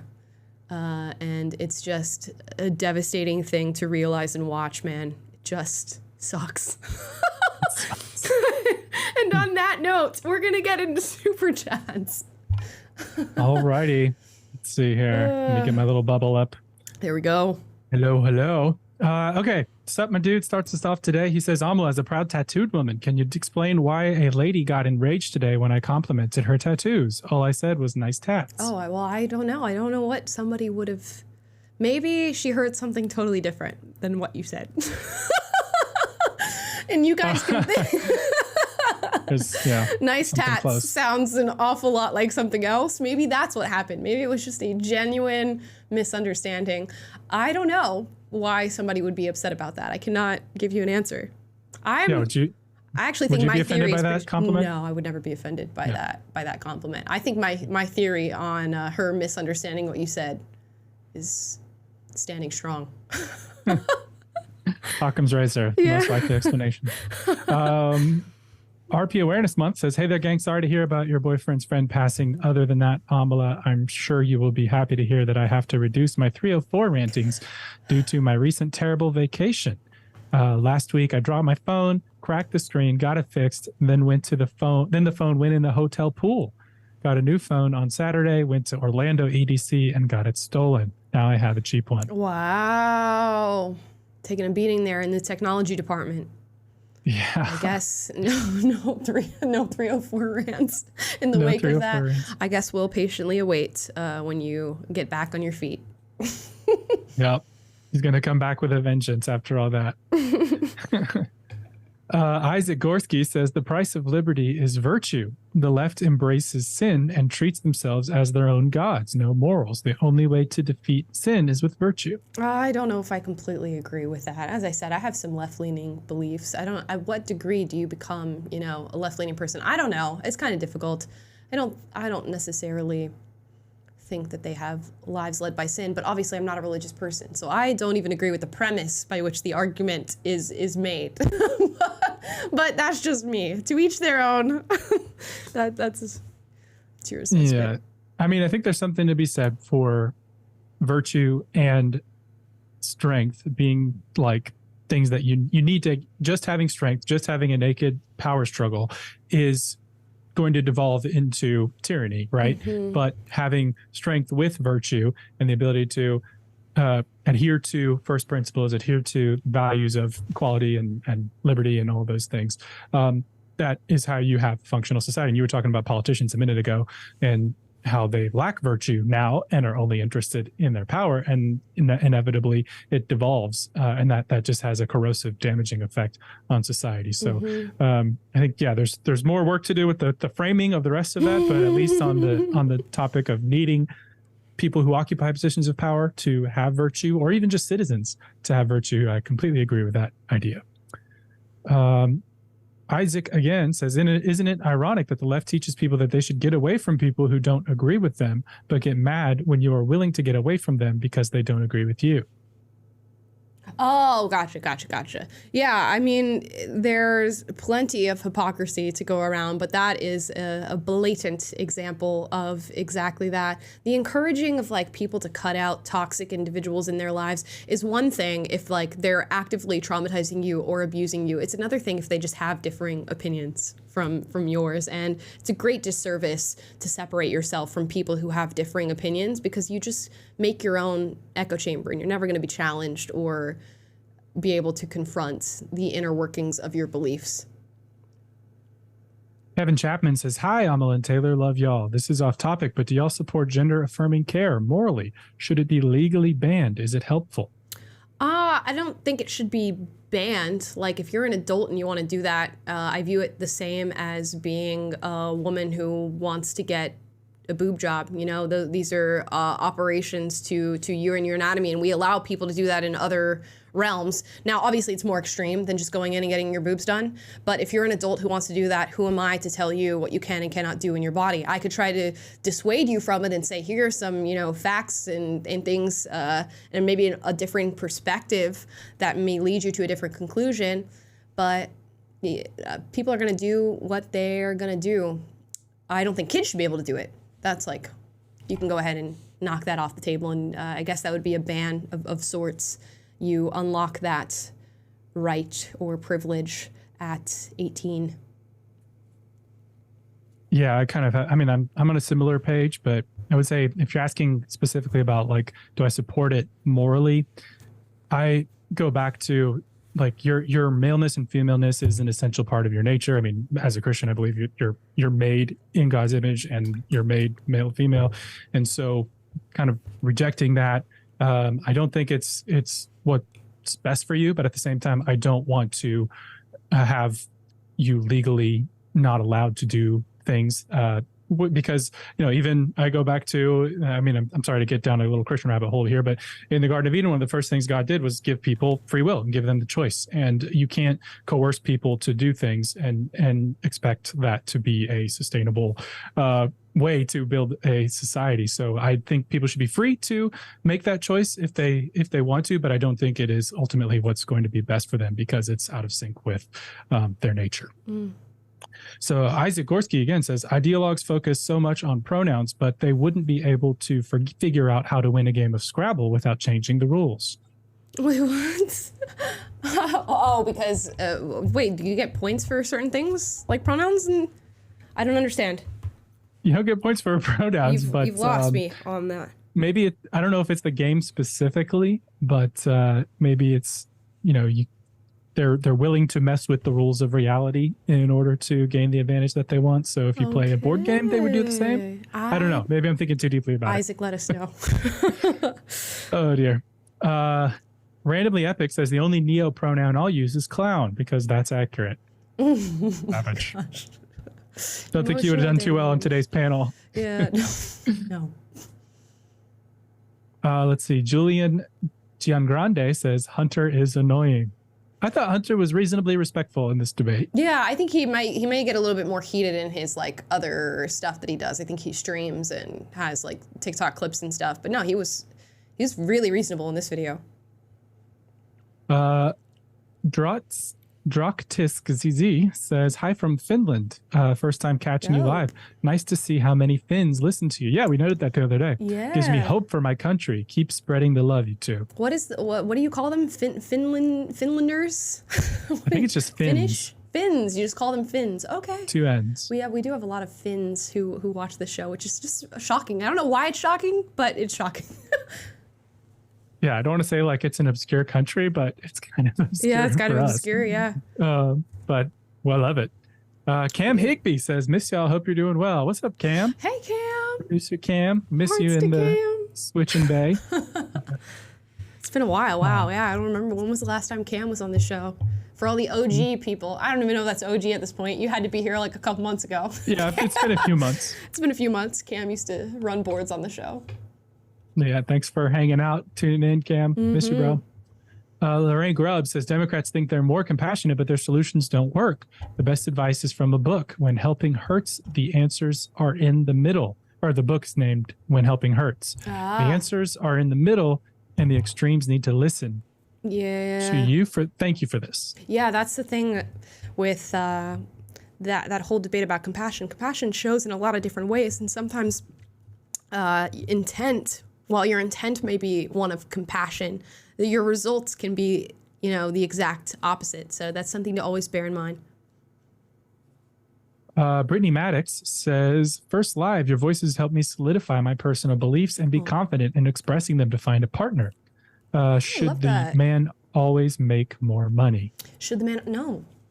I don't know. I don't have any hard and fast rule on who should make more in a relationship. You guys are in the position that you're in. You make the amount of money that you make. If you love somebody, which has nothing to do with money or anything material, that transcends all. It actually frustrates me to hear women say he needs to make 200K or 500K or whatever. I'm not gonna go on a date with him. It's just girl, okay, I can't wait till you're in some shallow relationship that is not founded in actual love or value because you've used money as this basis of choosing your partner. So no, I think you can make more as long as you're with somebody who is comfortable with that and it doesn't create a rift in your relationship. And even if it does, if you are with somebody who you love and they love you, you guys should overcome that and quickly, because it's a good problem to have.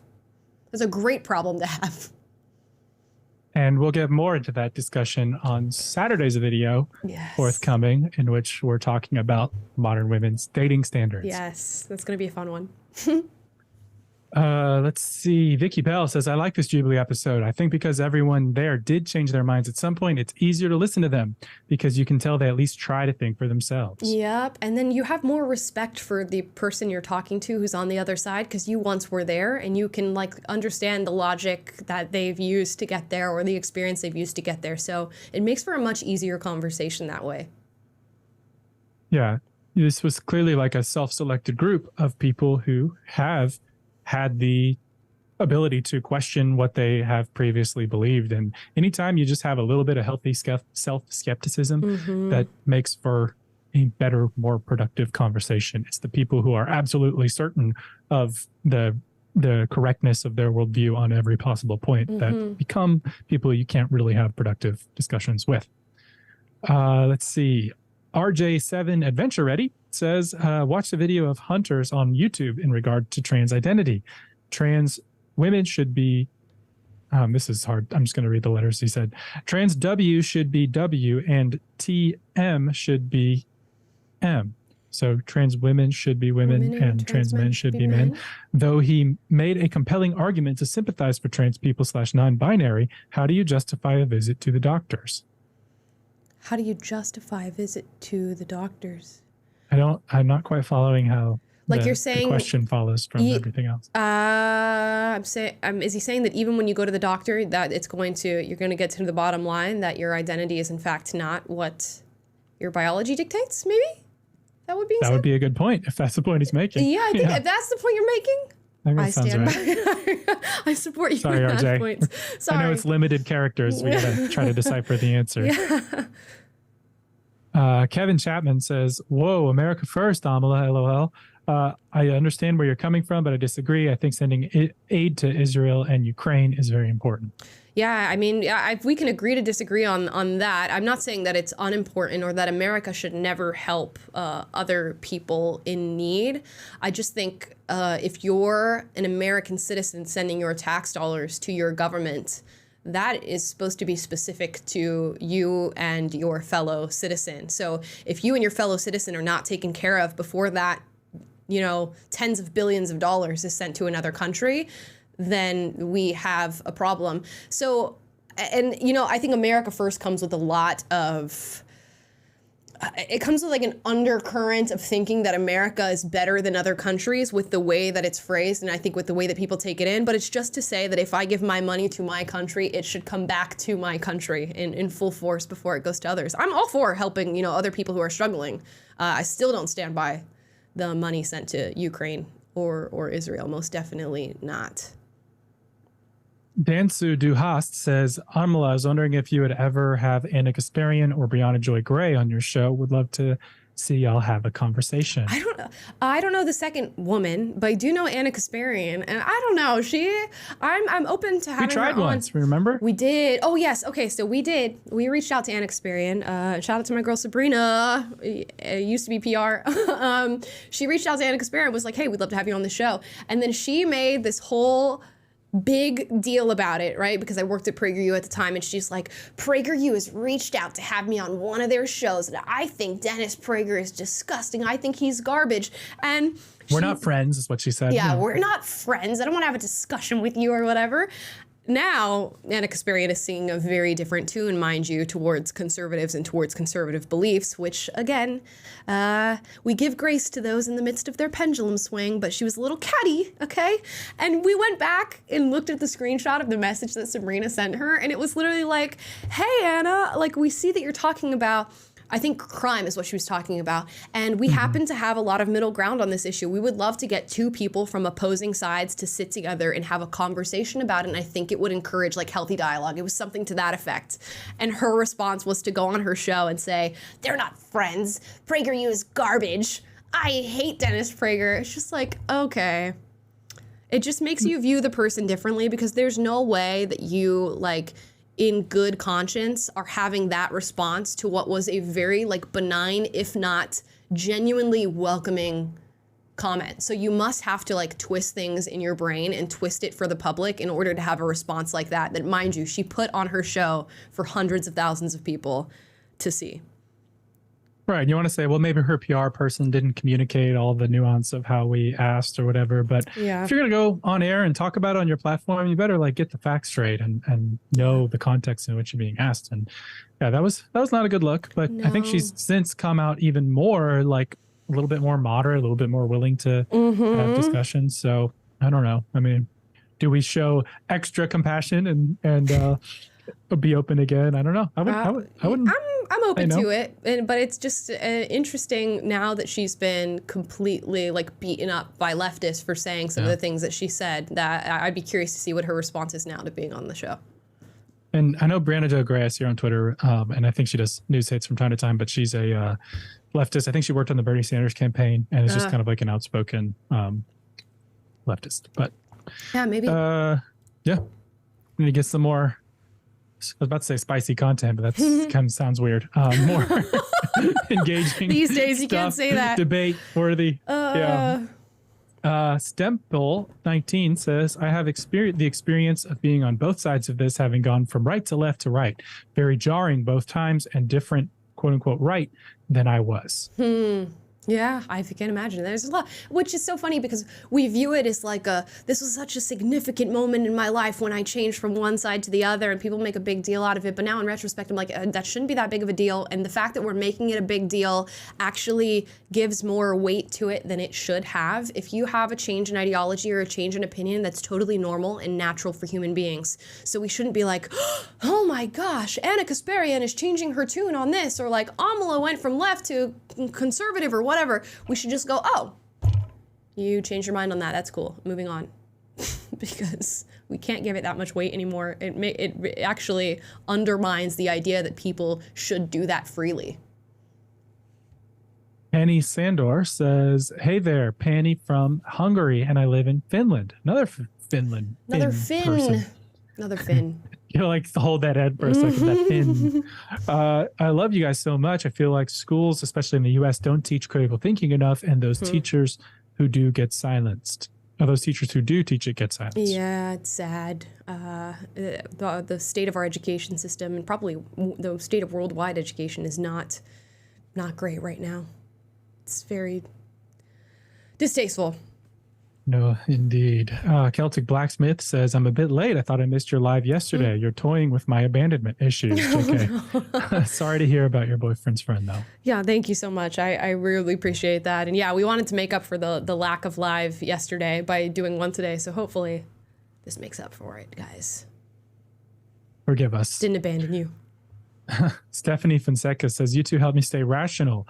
Found out the rap Race War by Tom McDonald when looking into the Matt Petgrave story yesterday.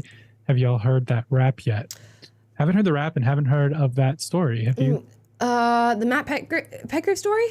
Isn't that the ice hockey guy? Oh, yeah. Yeah. I don't know much about that story in particular, but I have listened to Tom McDonald. I did tell you guys this, and this is not to be rude or anyway, but I'm not a fan of Tom McDonald, and I really do love rap music. So I will I'll give my cred to my personal taste when it works, but to me it's just not. It's not that good. Although I can stand behind the message, like, okay, cool message and good. He found his like niche, and that's his story. And he's sticking to it. I haven't listened much, but it's good to know you're a racist. It's fine. I love Eminem. Eminem. Update on Just hate his politics. Oh, let me guess. You have a white friend. Just kidding.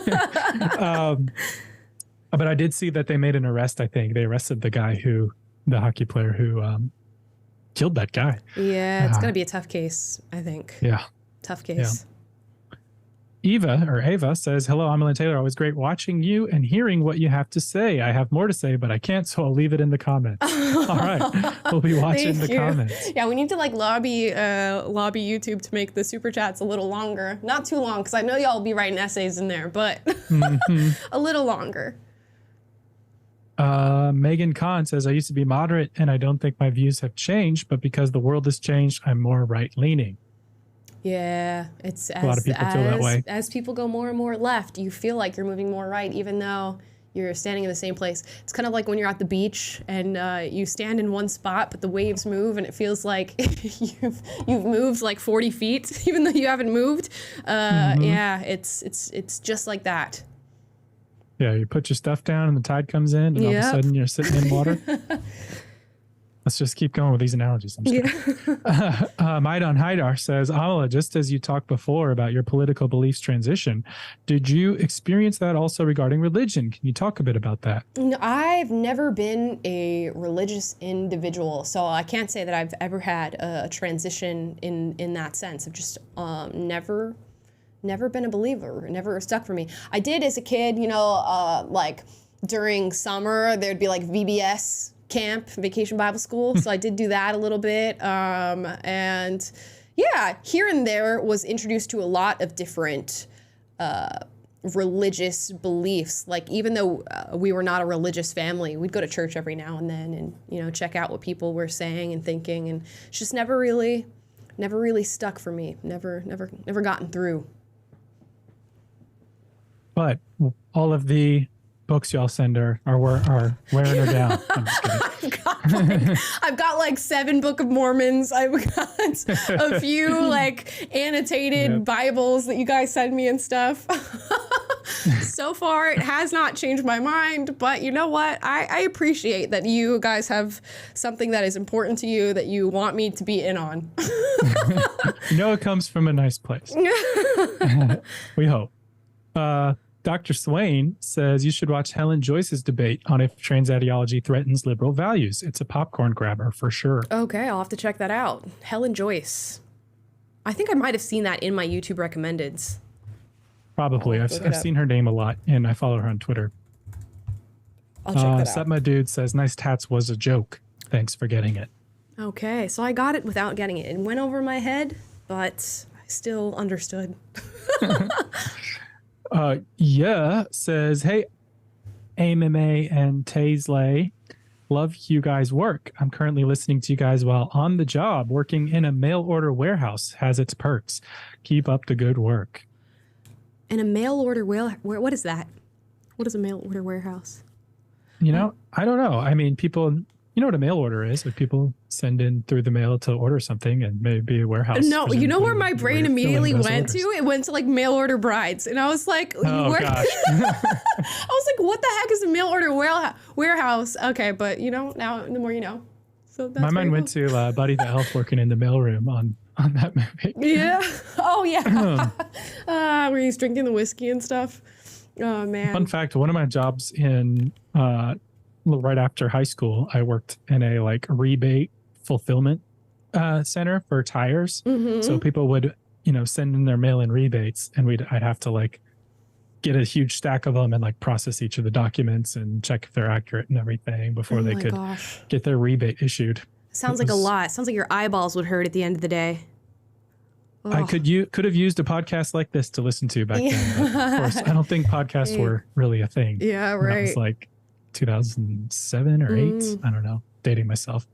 Anisha says, just tuning in before I go to sleep. It's almost 12 o'clock here in Rotterdam. Does anyone have a nice bedtime story? Rotterdam? Where Netherlands. is that?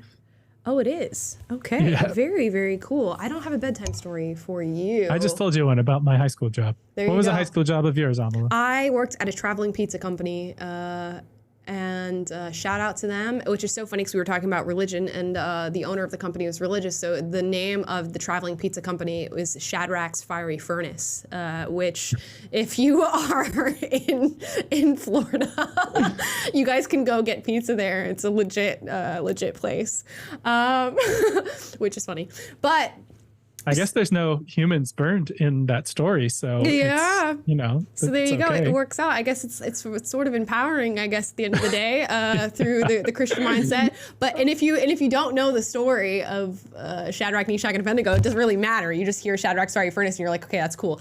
But yeah, I've worked every position at that traveling pizza company. I did cashier. I made the pizzas. I was out in the oven, flipping them and grating them and all that stuff. So that was my job, and I got to go to a lot of free concerts because we would just like sell pizza at concerts and stuff. So it was a cool high school job.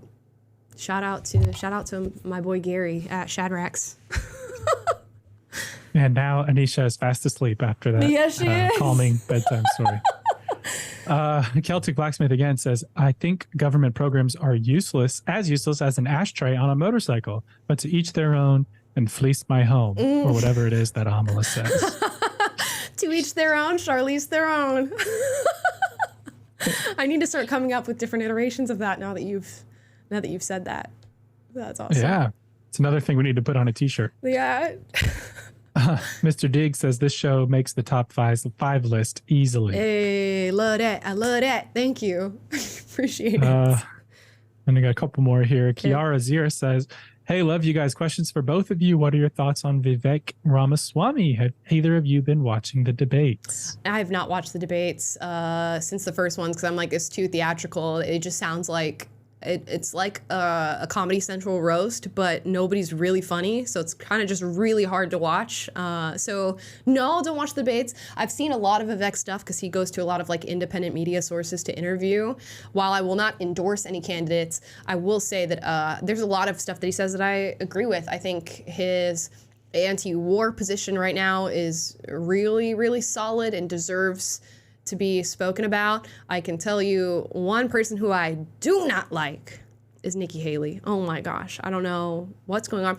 I'm not even convinced that she's truly trying to run for president at this point with all the stuff that she's putting out on the internet and just willingly saying with her full chest. It's just so crazy to me. I think she has like ulterior motives. Like I don't know what she's benefiting from this because she's not getting a presidential spot. The stuff that she's saying is ridiculous. Re-damn-diculous. Yeah, I don't watch the debates either. I do follow politics with like a weekly podcast I listen to, but just to kind of keep tabs on what's going on. Vivek, he especially early on, I really liked a lot of what he was saying. It's gotten to be a little bit performative for me and kind of just meh. But I guess all politics seems to be fated to be that way.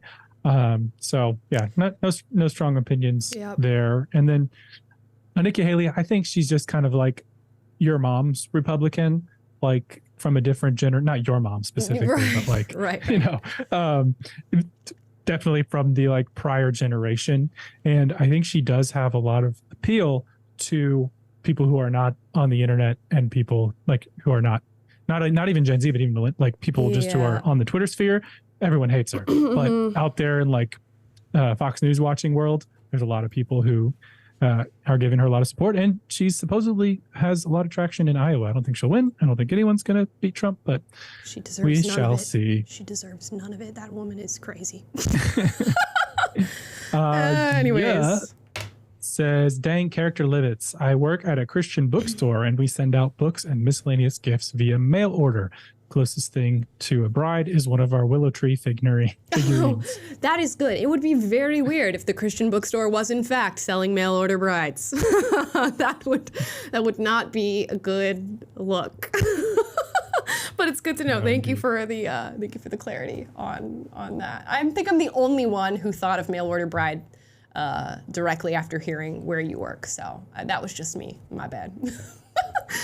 I don't know. It might be an age thing too. If you've never like placed a mail order, I've never even. I don't mean maybe once in my life like done a mail order. It's kind of like an antiquated thing. It feels like, but yeah. Definitely have not. If that's the only time you ever hear it is in reference to mail order brides, I guess it makes sense.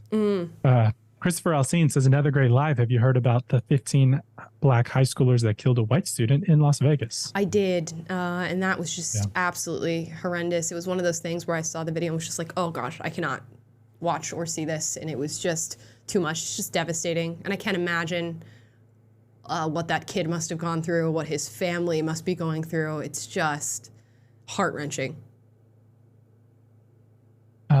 Frank Mayen just sends an angry emoji in a message, so hopefully we didn't make you mad. Oh, the chat is rife with Frank's angry emoji messages. Oh, hi Frank. I hope you have a better day, Frank. Upset, yeah. Kevin Chapman says, my heart's broken. I like Nikki Haley. And I think that's the last one. I'm so sorry. Yeah, no, Nikki Haley, she lost me with her ammunition heels, her that was awkward. internet anonymity stuff, her pro-Israel just not. It's one thing to be pro-Israel. It's another thing to be Nikki Haley being pro-Israel. It's a whole nother can of worms that we won't get into on today's show. We've already been live for 2 hours, guys. Maybe another day. I'm feeling particularly bombastic in sharing my opinions today, but we're not going to get into that right now. We did get. Does that mean we're not going to get into this one? Oh, we did get another one. Okay, well, Seth Allen says thoughts on Ben Shapiro, Candace Owens situation. Here's the context that I have, okay? So you guys can fill me in if I'm missing anything on this situation. What happened was the video of Ben Shapiro went viral of him saying what Candace Owens is absolutely disgraceful for her takes right now, and I think for her takes on Israel and Palestine. And he was talking about her seemingly at a private event where this got videoed and put out. And it was a really, really aggressive take towards Candace. I found it to be very strange, although I think many of you, if you're on the same wavelength as me, will agree that since the beginning of the conflict with what happened with Hamas on October 7th, Ben Shapiro has been extremely aggressive, and so much so that I don't listen to what he says anymore. And I'll be happy to go back and listen to Ben Shapiro when he calms down a little bit. And some of you may agree with the amount of aggressiveness that he has now. I don't personally. All it seemed to me that Candace was saying was, yes, what happened on October 7th is absolutely atrocious. I condemn Hamas, which I stand by as well. And she's saying, but I don't like to hear about what Israel's doing to the Palestinians, which is a population of 50% children. And there's a lot of children losing their lives. Thousands of children have lost their lives now since what happened on October 7th. So I don't know why that statement warrants him calling her absolutely disgraceful. So that's it. And that's where I stand on that. But I will also say I don't get bogged down in the drama between, the personalities at the Daily Wire. I think it is yet another distraction to things. Not that it's a purposeful distraction. It's just a side effect to the current conflict and animosity that people have for one another. Candace is echoing the opinions of millions of other people on the issue. Ben is echoing the opinions of millions of other people on the issue. I don't really hold too much stake in either of them. Not that they don't deserve it or they're not like great and super intelligent. It's just to say that I don't pay attention all that much to other people's influence on the issue. But if I had to choose a side that I would lean on for this particular drama spat between the two of them, it's most definitely Candace. So yeah, that's where I stand on that. I'll give my very brief 2 cents is just that I don't think Candace necessarily articulated her position as well as you articulated it, or as gently, and made some other insinuations. And I can't co-sign on all of Ben's approach to the conversation. I understand it's obviously going to be his absolutely most passionate / sensitive spot issue. But I don't know that I'm really picking sides, but I would absolutely, if Ben is interpreting what she's saying as like drawing a moral equivalence between Hamas and the Israelis, I can't co-sign what Candace would be saying there. But anyway, I'm just trying to give voice to the opposite side so that people know that even you and I may have a little bit of distance on this. Yeah. But anyways, we have another super chat to move on to. Okay, yeah, no worries. Christopher Alcine says, can't wait to see Candace at America Fest here in Arizona. You guys should do a meet and greet. No, I won't be there. Who puts that on? TPUSA? I guess, yeah. I've managed to stay away from America conferences. Fest? No, I don't think it is TPUSA. Who does that? But either way, I don't know why he said you should do a meet and greet when he's going to see Candace. I by and large, I don't know why, but I just don't go to conferences like this. I don't know why I don't do it, but I just don't. I don't know who puts this on. I'm looking at the menu of the site. More info. Who does this? Oh yeah, it's TPUSA. So it's a Charlie Kirk Candace kind of thing. Yeah, I will not be there, but maybe. In the past, Candace and I have been on, shows together. We did Dr. Phil together. I've been on the Candace show a number of times back when she was doing it in a sort of panel way. And who knows? Maybe in the future. One last one came in from Gabby Chen. Good one to end on. I am a former Marine and I reached out for help. Thank you. Oh, that is wonderful. Okay, that is a brilliant note to end today's show on. And Gabby, thank you so much for doing that, and I'm so glad that you decided to do that.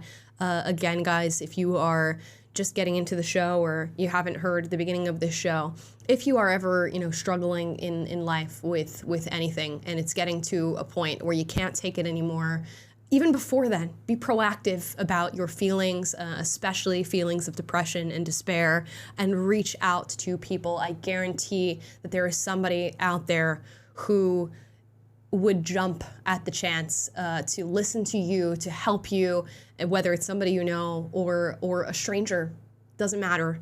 Reach out to somebody and ask for help.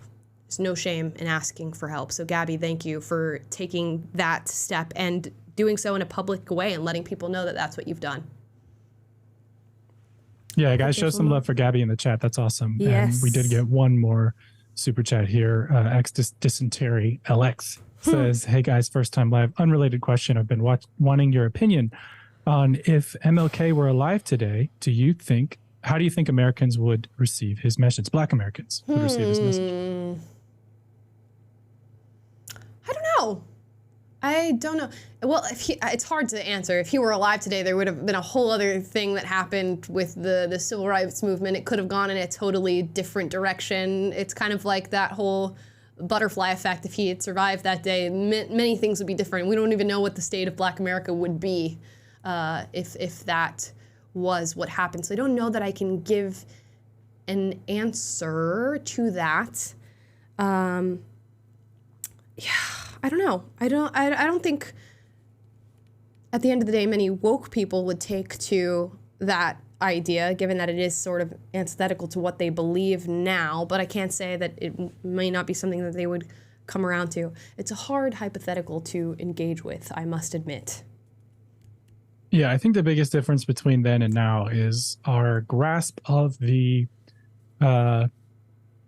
enduring, goodness of the American values on which the country was founded, and the sort of universal ideas of equality and being made in God's image, things like that we had back then was much stronger. Now we have a much looser grasp of those ideals that unite us, and that is what MLK appealed to by and large to sort of bring the whole movement together. And so because those ideals have atrophied in modern times, I don't think that it would be as well received. Yeah.